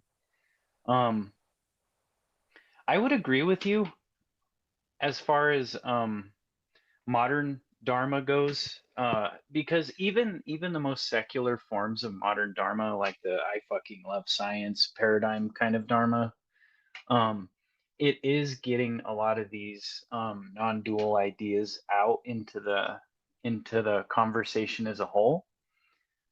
But I can't help but look at a lot of even what we're given in our yana, Jin, by a lot of teachers. And I'm not throwing shade at any of my teachers. I wouldn't do that.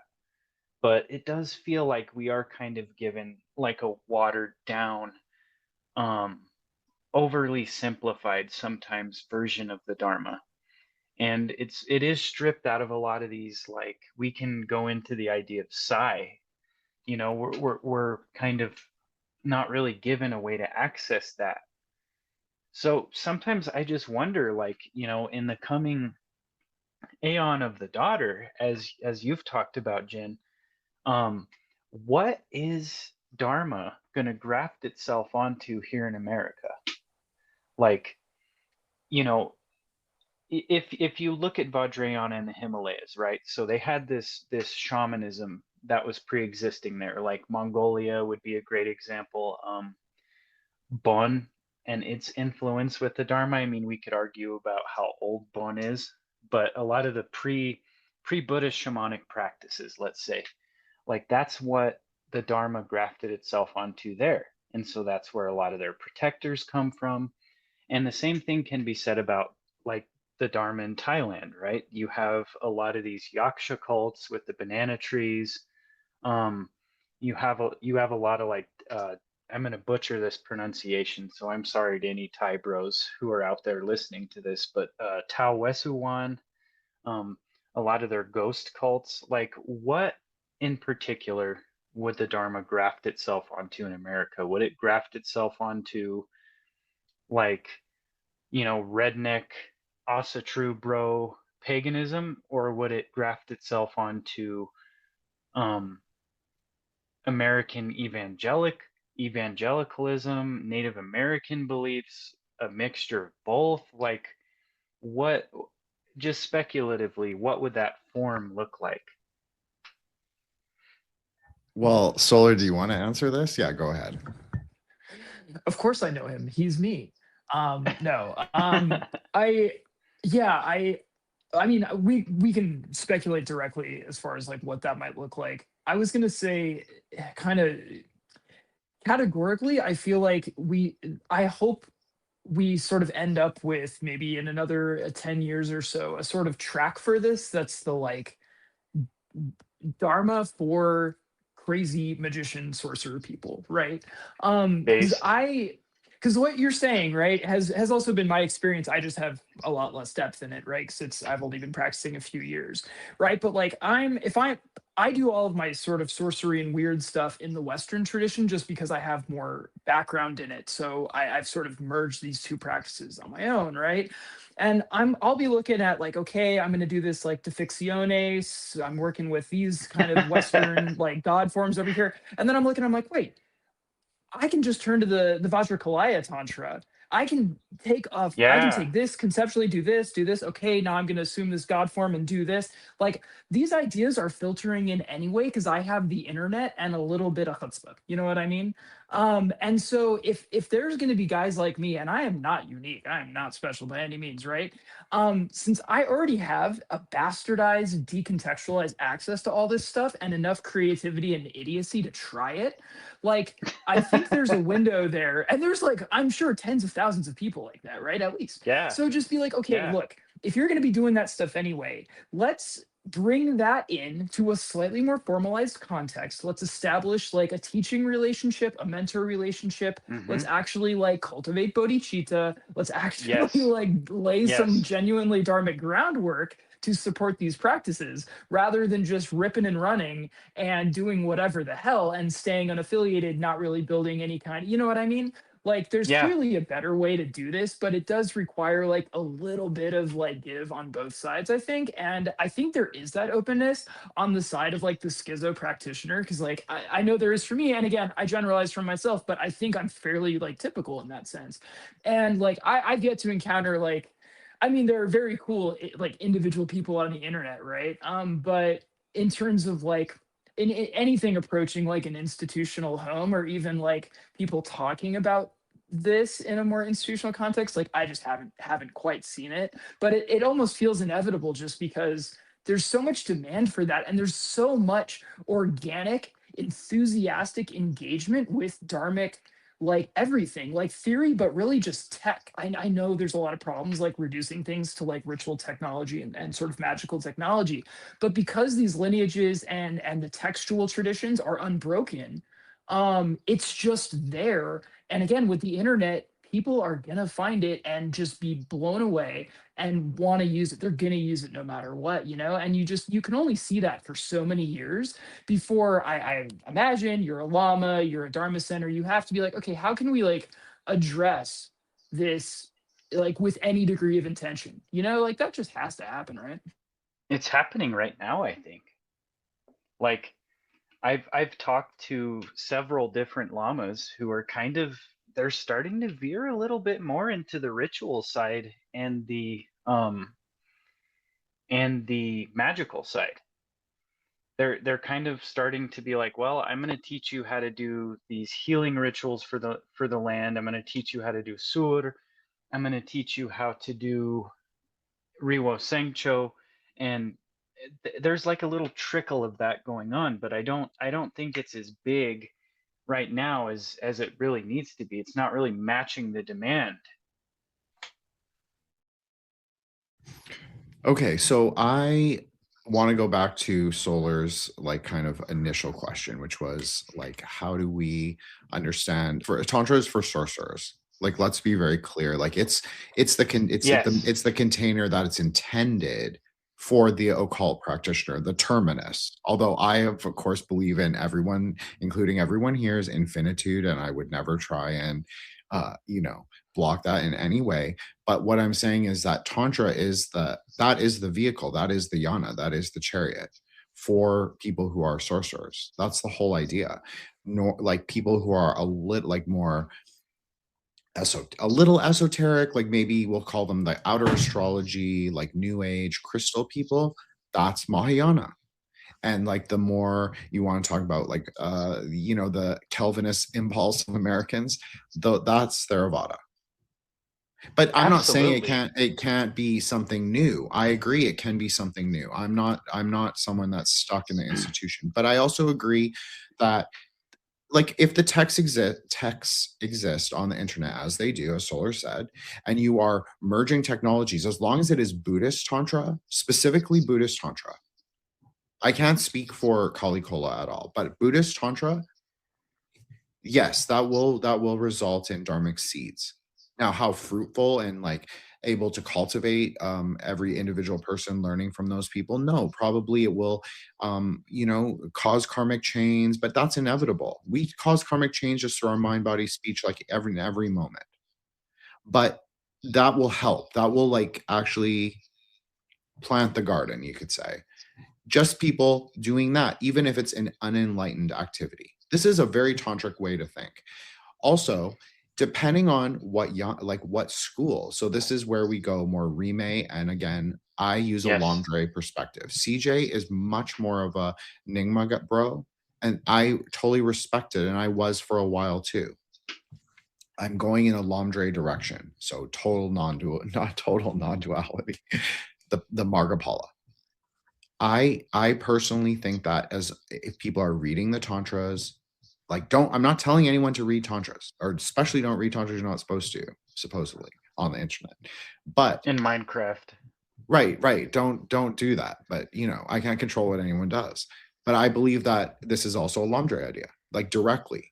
I was actually reading one of the Lamdre instructions, like it's like hundreds of pages last night and this morning, specifically so we could have this talk. Yeah, if the people are reading the tantras, Buddhist tantras, they are gaining dharmic ideas subconsciously, maybe. And if they're doing it in their magic. But you have to also recognize that using the Buddhist ritual technology for the more Lovecraftian, I'm not saying that's what anyone is doing. I'm just saying there's a kind of an abyssal idea there. Yes. You can damage the potentiality of that sorcerer's technique. This is a much more Buddhist way to think of magic. It doesn't mean that it will be inefficacious for for someone else, but you might actually harm your karmic connection to that practice. However, for like the lower tantras, for charya, for the Sarma school delineations, I'm not saying it's fine. I'm not telling anyone to do anything transgressive, but just as we read the Pranaparamita, the emptiness sutras, right? Like the tantras are all contained in there. It's the root of all the tantras are in the sort of gospels, you could say, of Mahayana. So is it really, I mean, I'm not saying it's bad or good. I'm just saying if you take a Lamdre perspective, then you recognize you can't control anyone else and the path is non-dual. So, you do what you have to do. And I also don't think it needs to be contained. This is maybe where I differ from both of you, is that I don't necessarily think it has to be contained in institutional practice. I'm not decrying anyone's efforts, or I'm friendly with several lamas and they have their some of them have like Americanized sort of like teaching frameworks that they're using. For me, because I think of myself as like a Nagapa, or like a Dakun at least, which is also a Nagapa. It's just someone who understands a little bit of Tantra, which is like the tantric fragments, the fragmentary tantras. That's even what they're called. I just can't remember the Tibetan name. They do that, and then their children, hopefully you pass it along, if that's the idea, and Based. they will take a bit, and hopefully they will generate enough good karma, they'll have a teacher. But the teacher appears in many ways, and as we've discussed, the teacher is also self-reflexive. There's a part of like the non-dual experience. So if you're talking like non-duality, we have to talk about like Manjushri or D. He is the highest teacher, or Vajrasattva, since we're not Geluks. So yeah, I think it all exists here. I think it can be reconstructed very easily. I think it's also about the primordial words, as I said. I don't think it's really about any particular methodology. I do think like the epistemic categorization of spirits is really interesting, but I think it's Fun. already been done. And I think even if we have a broader kind of like less precise way of looking at it, I think it doesn't really matter because the higher enlightened practices can resolve all of it. That's at least the idea. I would agree with you, and I think the classification of spirits, it's fun, but it's also a really great way to get like magicians interested in the Dharma. um, and it does make you feel like you're more kind of it gets you more in line with thinking dharmic thoughts, right? Because if you're it almost implants you into the subculture of Tantra. And I would definitely think of myself as a Nakpat as well. But I guess my all of my attempts to approach the institutions is so I can kind of hold myself accountable.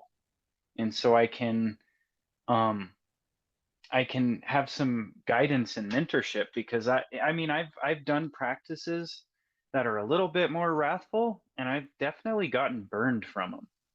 And it's, for me, like doing practices without teachers has been both really rewarding and also kind of disastrous. So I'm just speaking for myself, but that's been my experience of that. Well, even the highest enlightened practices, we'll just use my favorite example, Vajrayogini. That's a very dangerous practice. Everybody who has like some experience with doing the yogini practices will tell you it's not only extremely difficult, it's very dangerous. And I have personally seen in my own life, but also in the lives of many other people, it can really go disastrously wrong if you do not follow the sadhana. So this is where both the teacher was present when I saw this happening. So it is also about your relationship with, like, how tight are you with the practices that you're actually good at? Yes, absolutely. And what's the counterbalance to a lot of that? I don't know whether to call it wrathful energy or dynamic energy, but you know what I'm talking about, Jin.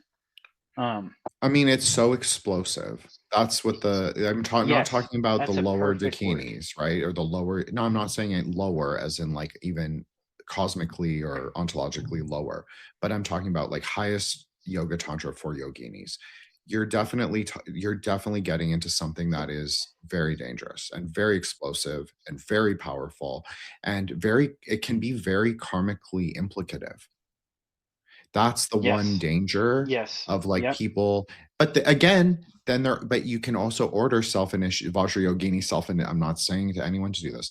I'm saying that there are Vajrayogini self-initiation mandalas, and clearly Crowley was definitely inspired to sort of aggregate his conceptualization of Nui Babylon with the Vajrayogini of Nepal.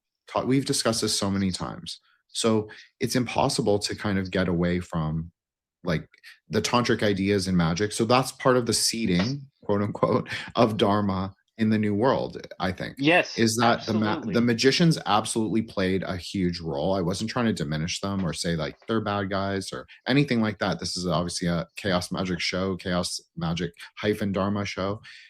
Yeah, magicians brought Dharma here. A lot of lamas recognize it. A lot of people understand there are different kinds of teachers. There's so many different, CJ, you know this especially, is that even lamas from like the same institution can be radically different in their approach.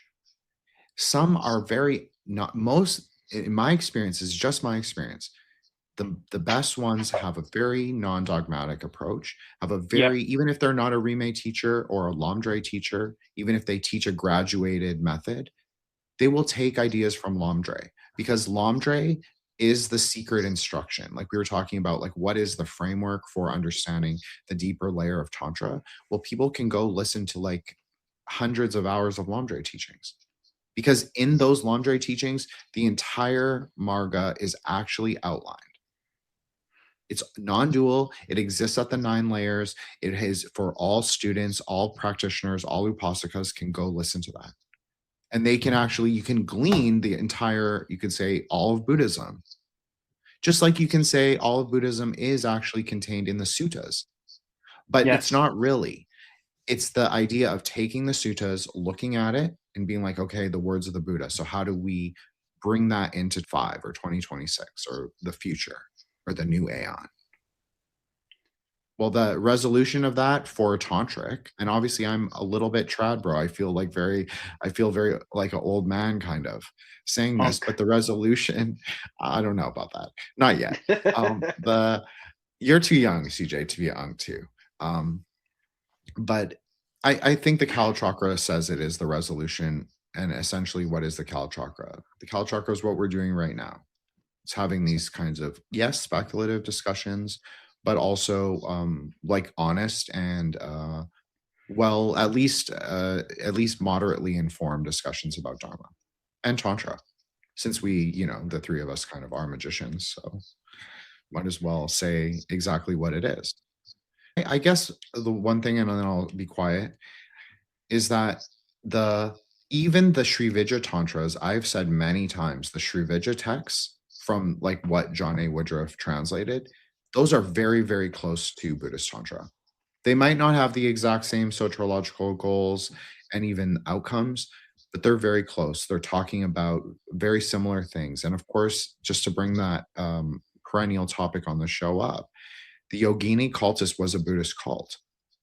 But obviously it filtered into other kinds of practices. There was obviously Sri Vidya people, and there was obviously Kali Kola people. So everybody took a little bit of those practices, and they made with what they willed of it or what they wanted to of it. And they understood the texts to be very sectarian and in their own way.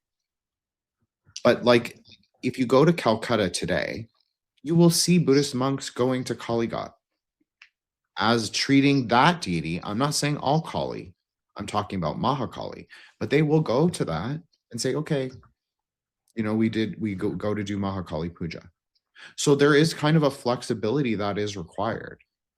So I don't want to sound inflexible or overly traditional, because I'm really not. But I do think like it's all there. It's all there in the text.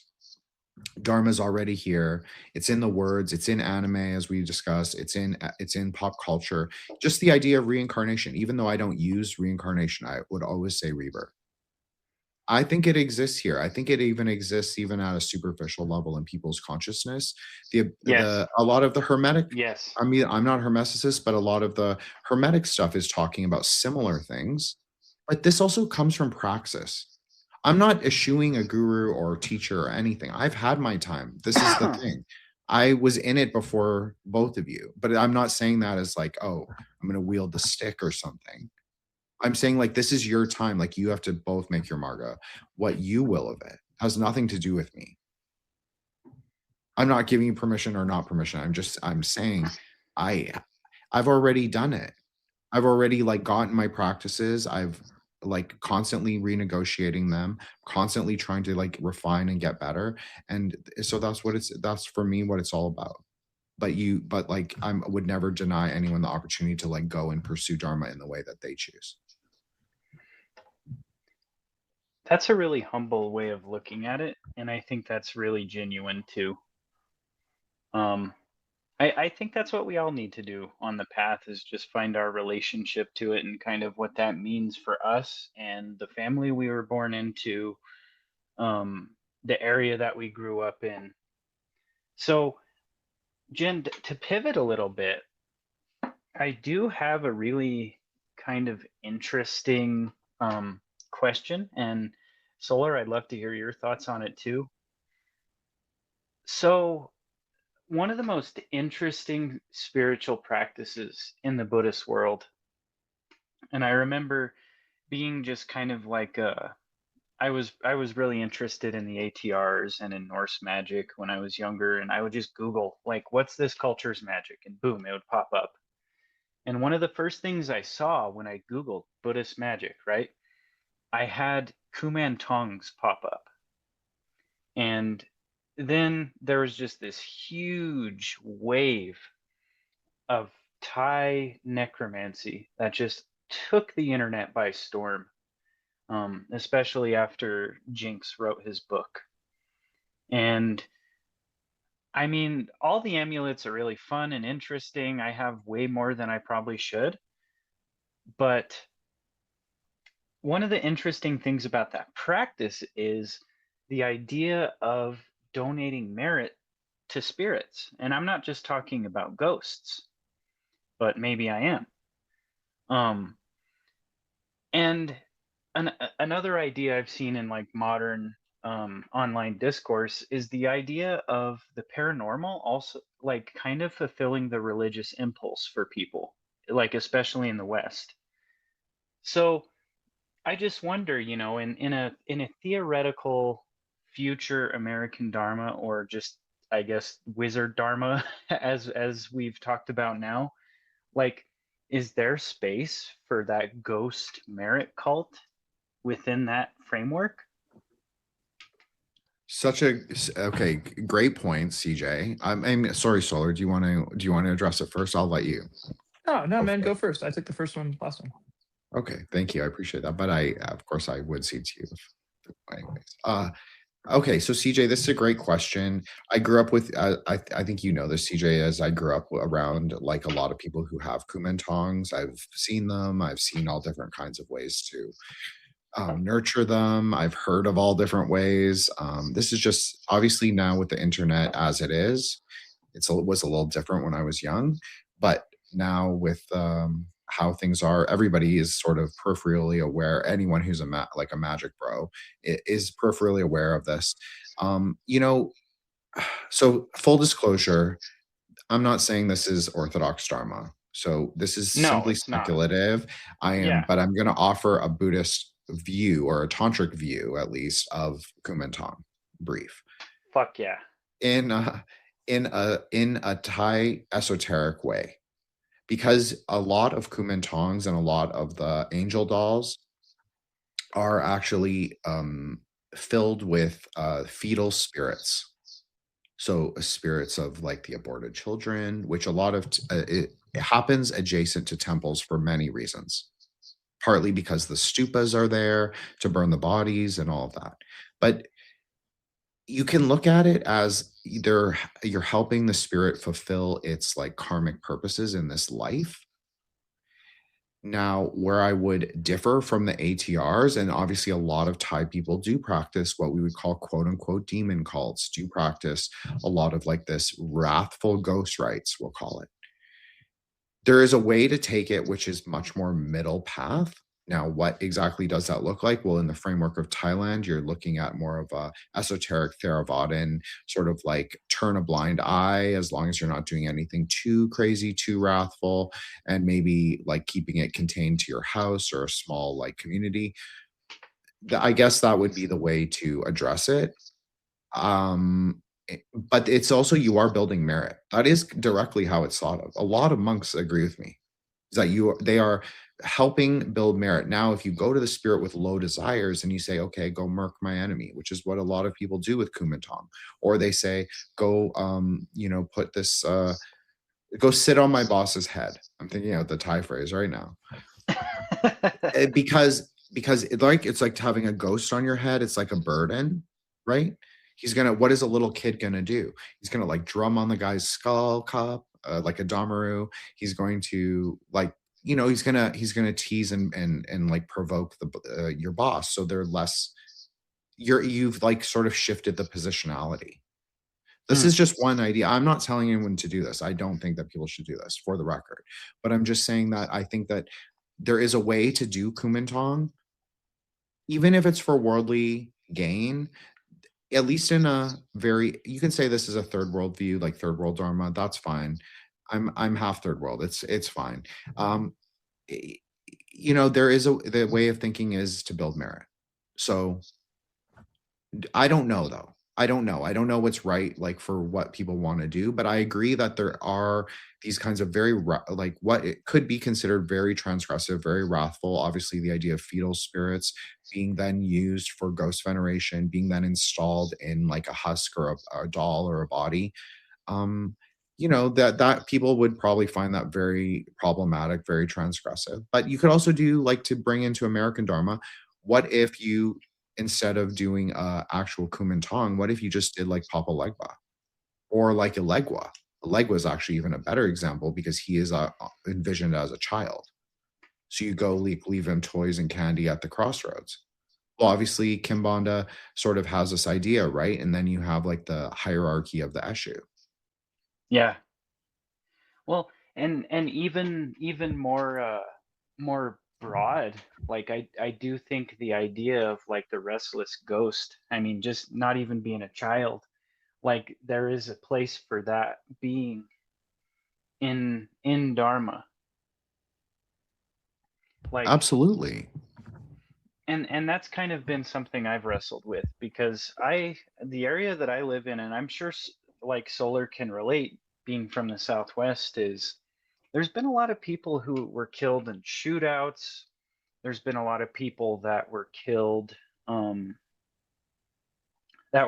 mining accidents. I mean, just the land is bloodstained.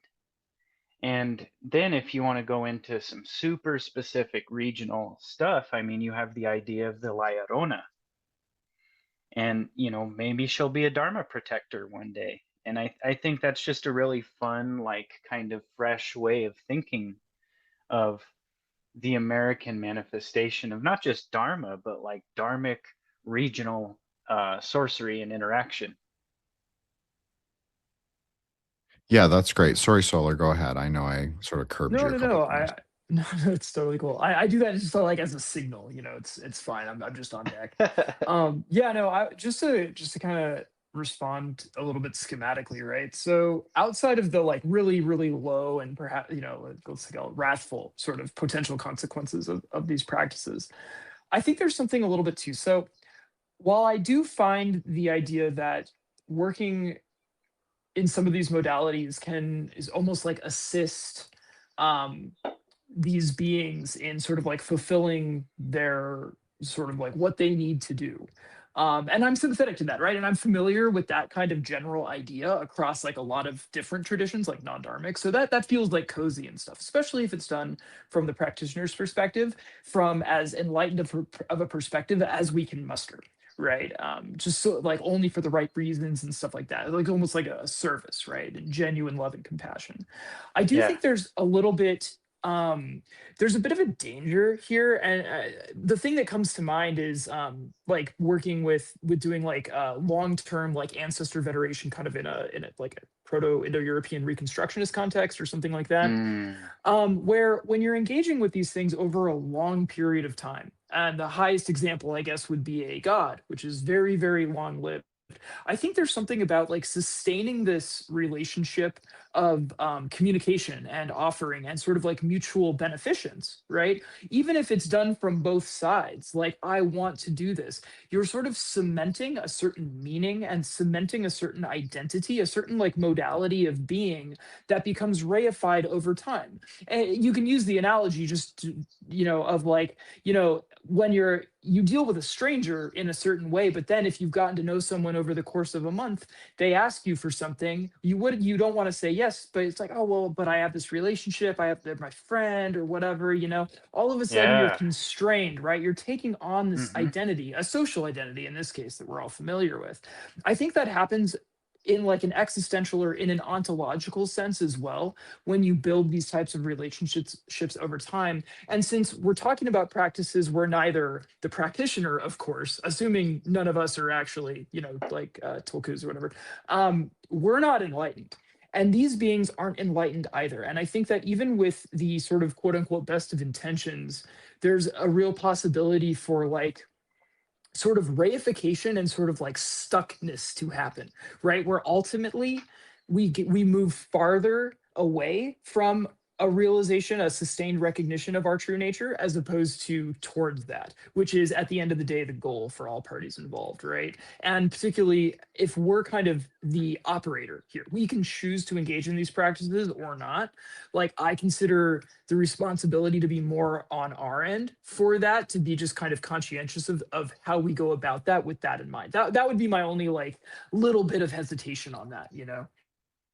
Yeah. I'm so surprised that you took Solar, that you took a more dharmic framework, but I'm really pleased personally, and Yeah. I totally agree with you. Like, this is how I approach it, and I think you all both know this. I don't deal with any spirit, like non-enlightened spirits, like for me. But I actually think that you made an interesting point, Solar, about like a deity. So in Tantra, so we're specifically just talking about broad Tantra, not inherently Buddhist.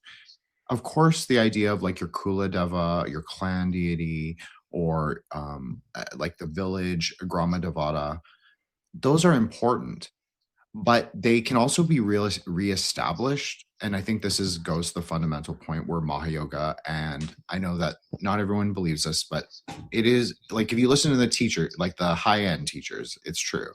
Um, like this is the difference between like Mahayoga at the first part of the Marga and Mahayoga at like when you've broken through like the fourth barrier or the fourth gate, is that yeah, you're getting to like a different your whole idea of the deity completely self-combusts, you could say.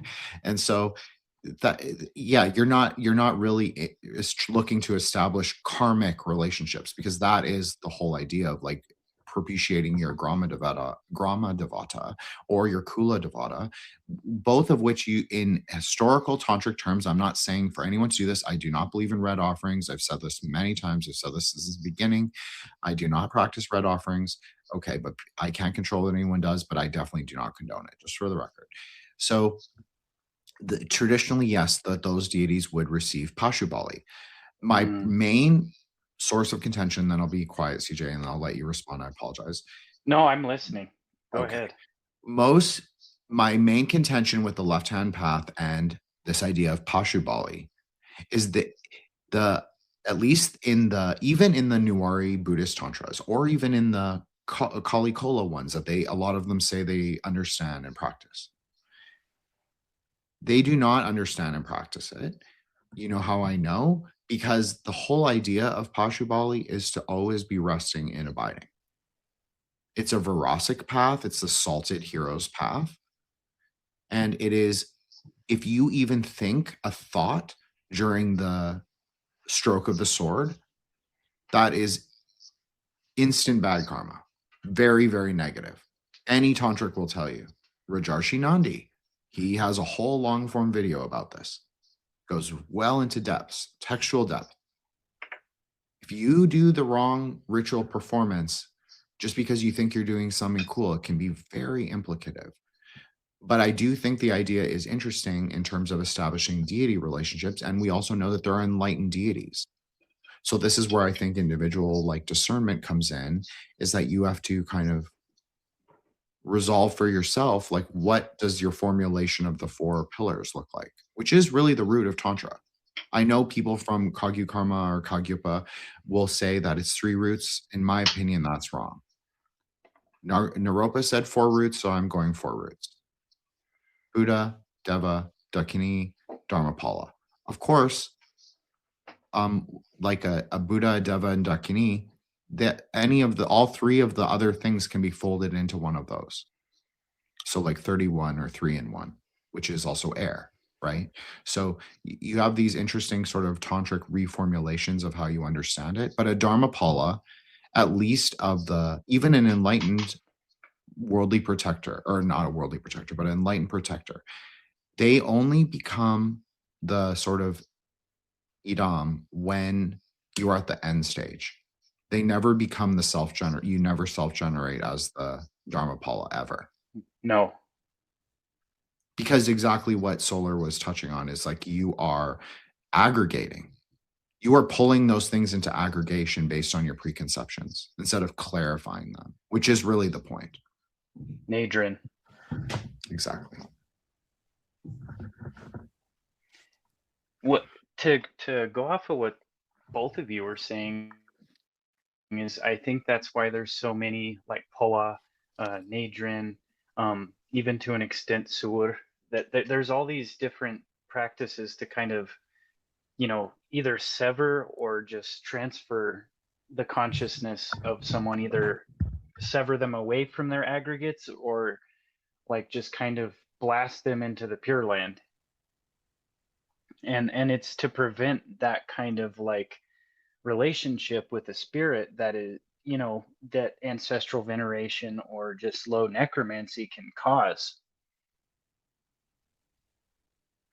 Well, that's a great point, CJ, is that you have to sort of, so the Lamdre differs in the other presentations of the path, in that basically you should not be engaging with the things because supposedly you already have the non-dual seeds, right? That's the whole idea, is that you've already been taught the non-dual seeds.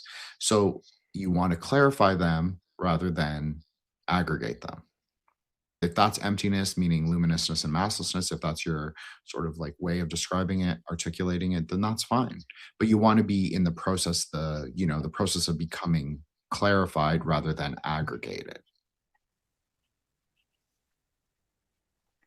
So I don't know. I'm sorry, I didn't mean to derail you, CJ. No, you didn't derail me at all. I was Okay, just kind of chiming in. Okay. Well, no, it was great. And I think it was a really generative discussion. I'm really happy with it. I think it went really incredible. Might be my favorite CJ, of course, Solar episode. So thank you guys both. Appreciate it. Yeah, Can I had can a I really indulge great myself time. with one question? It Of was course. only because I've literally said I gotta ask CJ when I come on the show. I'm sorry, man. I know we're late, but No, we're all right. not. So We have 4 yeah, minutes. I'll I tell got this all day. story real quick and details out because I don't want to blow up my own practice. So I was trying to make contact with a spirit of some kind that was big spooky evil woo woo kind of thing. One Hell of yeah. those. Just I'm curious as to what's out there and what one can do sometimes. And the oddest thing happened. So in my perception, and it was one of those instances, sometimes you're kind of driving the visualization, but when things go right, there's, I think, a genuine spontaneous, there's sort of like something on the other side that has its own independent volition consciousness. And it's really evident like when you're in one of those versus the other. This was Yes. so I've actually opened the gate, like I've made contact. But what emerged was not what I expected. It was like the best way I can describe it was like the Vajra version of that spirit.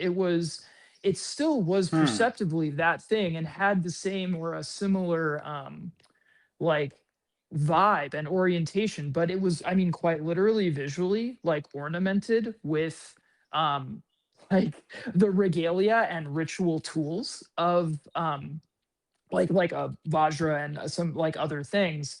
And there was something about how it, and again, this is sort of wordlessly, it's very hard to describe these things. It doesn't like explain, hello, I am this person, this is what I do.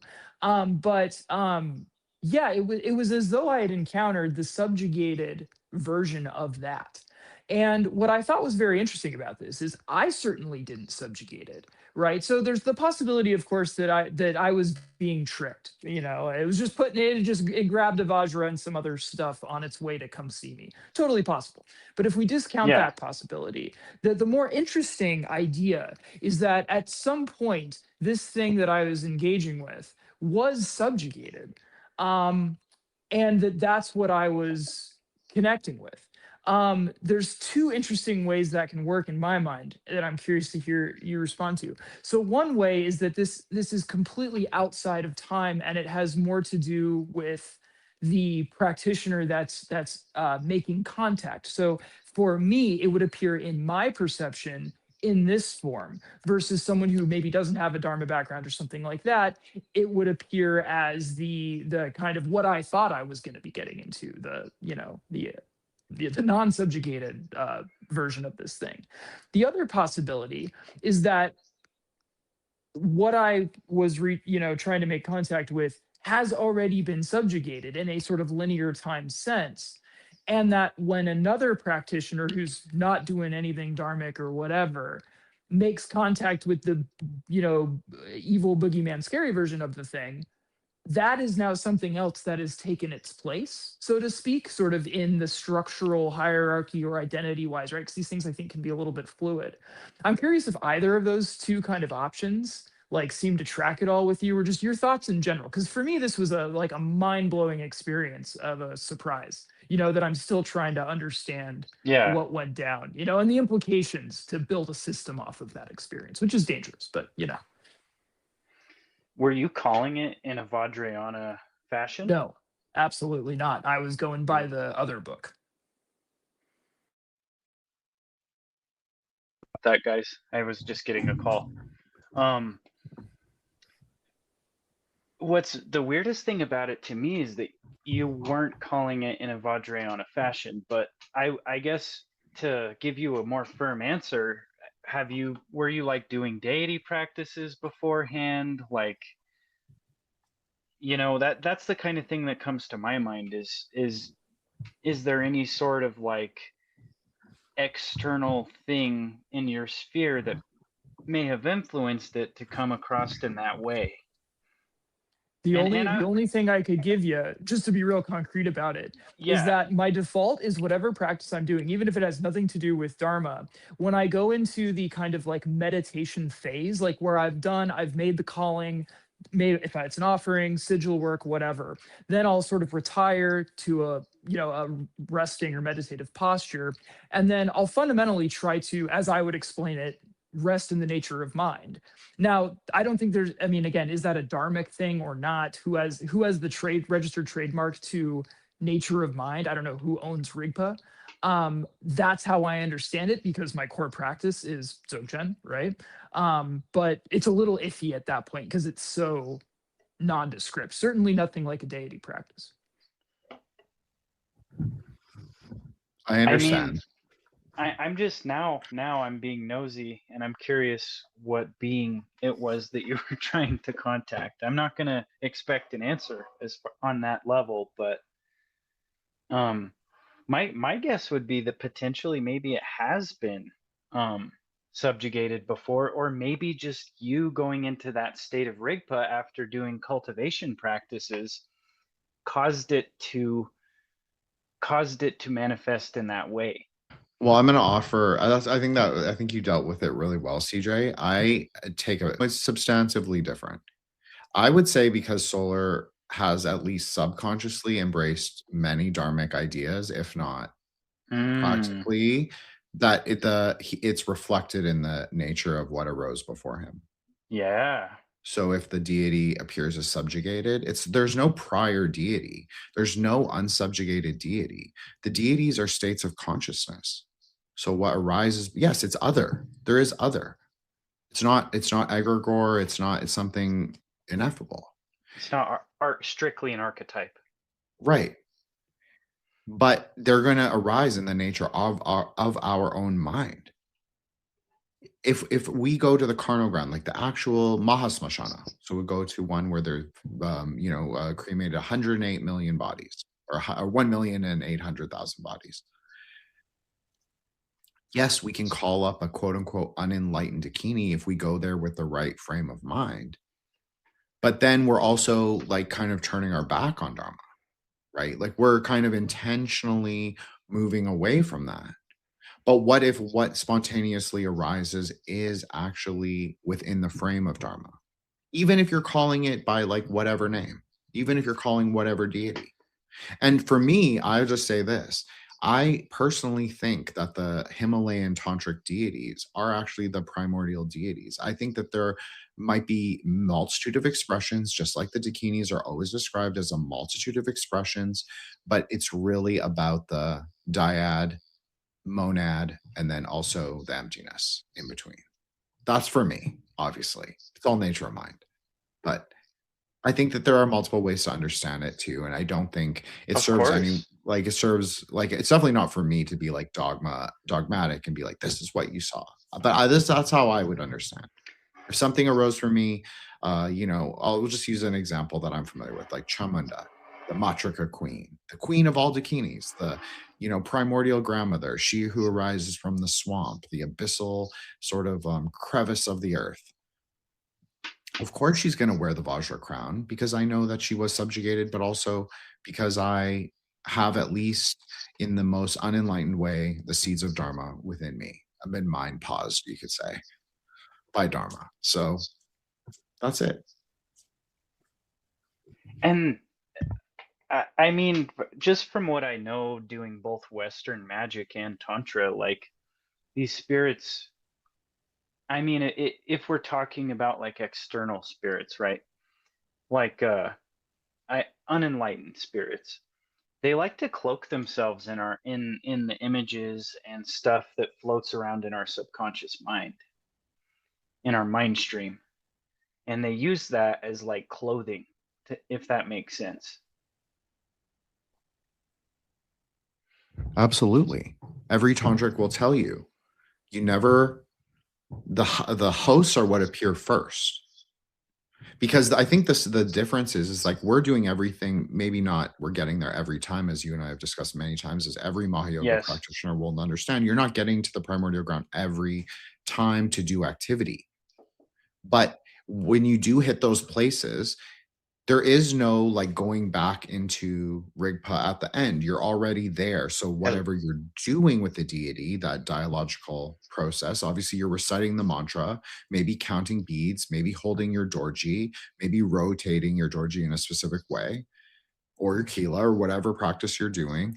But you're there. So you're able to like do the ritual prescriptions when you're there. So when the deity arises, you don't have to return anywhere. You're there. So I think that is maybe a paradox between like Western magic and like Tantra, specifically Tantra. And this is also true for Yogini Tantra in that broad way of like including both Sri Vidya and Kali Kola. Like the point is to reach a non-dual state of consciousness where you actually interact with a higher enlightened being. And yes, both Kali and of course Tripura Sundari are enlightened beings. But like, what is also the nature of the way we understand them? It's not just on our perception. So I think that was good that Solar distinguished it. It's not just based on our perception. It's how they actually self-arise. But there are certainly forces, hosts. Yoginis are always come in clusters usually, especially if they're if an enlightened dakini appears before you, they will bring usually two hosts with them, two unenlightened dakinis. Sorry, Solar. Go ahead. I didn't mean to keep this. No. All I was going to say, and really the only thing that I had to add, simply because you sort of just brought it up, for me also, and I don't think this is a false sense of security, but something that's been something I've come to trust in is simply that when I'm resting in the nature of mind, if I can stay there, and which again kind of happens on its own once you're there, because it's a very different, it's I don't know, it's like a groove that just kind of it just happens, things just happen in that space. The worst thing that's ever happened to me in doing any of this kind of work is it sort of short circuits, and I have the weird conception of, even though I was awake, or whatever, I'll like something, it'll just kind of, everything will click out, and then I'll open my eyes as though I had been asleep. The idea is that, like, I don't know, for me, there's a certain, if I'm adamantine and if I'm truly like rock solid in that state, like, Trek chode out, as we would say, nothing can really hurt me, because it's sort of primordial, pure, indestructible. Like there's nothing there, it's truly luminous emptiness, right? For me at least, I think that's prevented me from failing the sanity check, so to speak. I don't know, if I have different experiences, I'll update that and I'll be public about that, like, hey, I was really wrong, sorry. And I'm certainly not trying to tell anyone else to not worry about things, but for me at least, it's always been, it's not even a safety blanket, because it's actually the most sort of pure and core and thing there is, if you'll permit me saying that. It's simply the sort of imperturbability of that state. There's nothing that can be sort of penetrated into or anything like that. Yeah, I mean, it's your primordial ground. You've staked out a sort of sphere of influence. And so when you sort of return from that, or whatever it is, yeah, you're bringing it with you. It's your primordial ground. It's your mind palace. I 100% understand like what you're saying. I would not obviously use Dzogchen language, but I completely understand. That space is yours. That Yes. Dharma Dhatu, that's primordial. So you're whatever is happening there, that is completely under your control. Obviously, we like CJ and I, we go about it in a little different way. We actually visualize like the sort of staking out whether we do Vajrakalaya or not. You don't have to do Vajrakalaya. You can do like the eight great smashanas, where you arise on the ninth, the center, like the lotus, like you're rising in the center of the lotus with the 8 carnal grounds outside of you. And like there are 8 gates, and then the 9th gate is obviously in your mind, but then there's 2 other gates within you. So we might go about it differently, but basically you control that space. That's part of the why we learn to visualize the deity, and like what smashana they arise on, what direction, what element, what bija. Yep. So you can control. But yes, you're totally right, Solar. Like there is something that it takes you. You are carried through the experience with the Dakini, with the deity, or with the being, whatever it is, that you are going somewhere else. Now that is the kind of true point.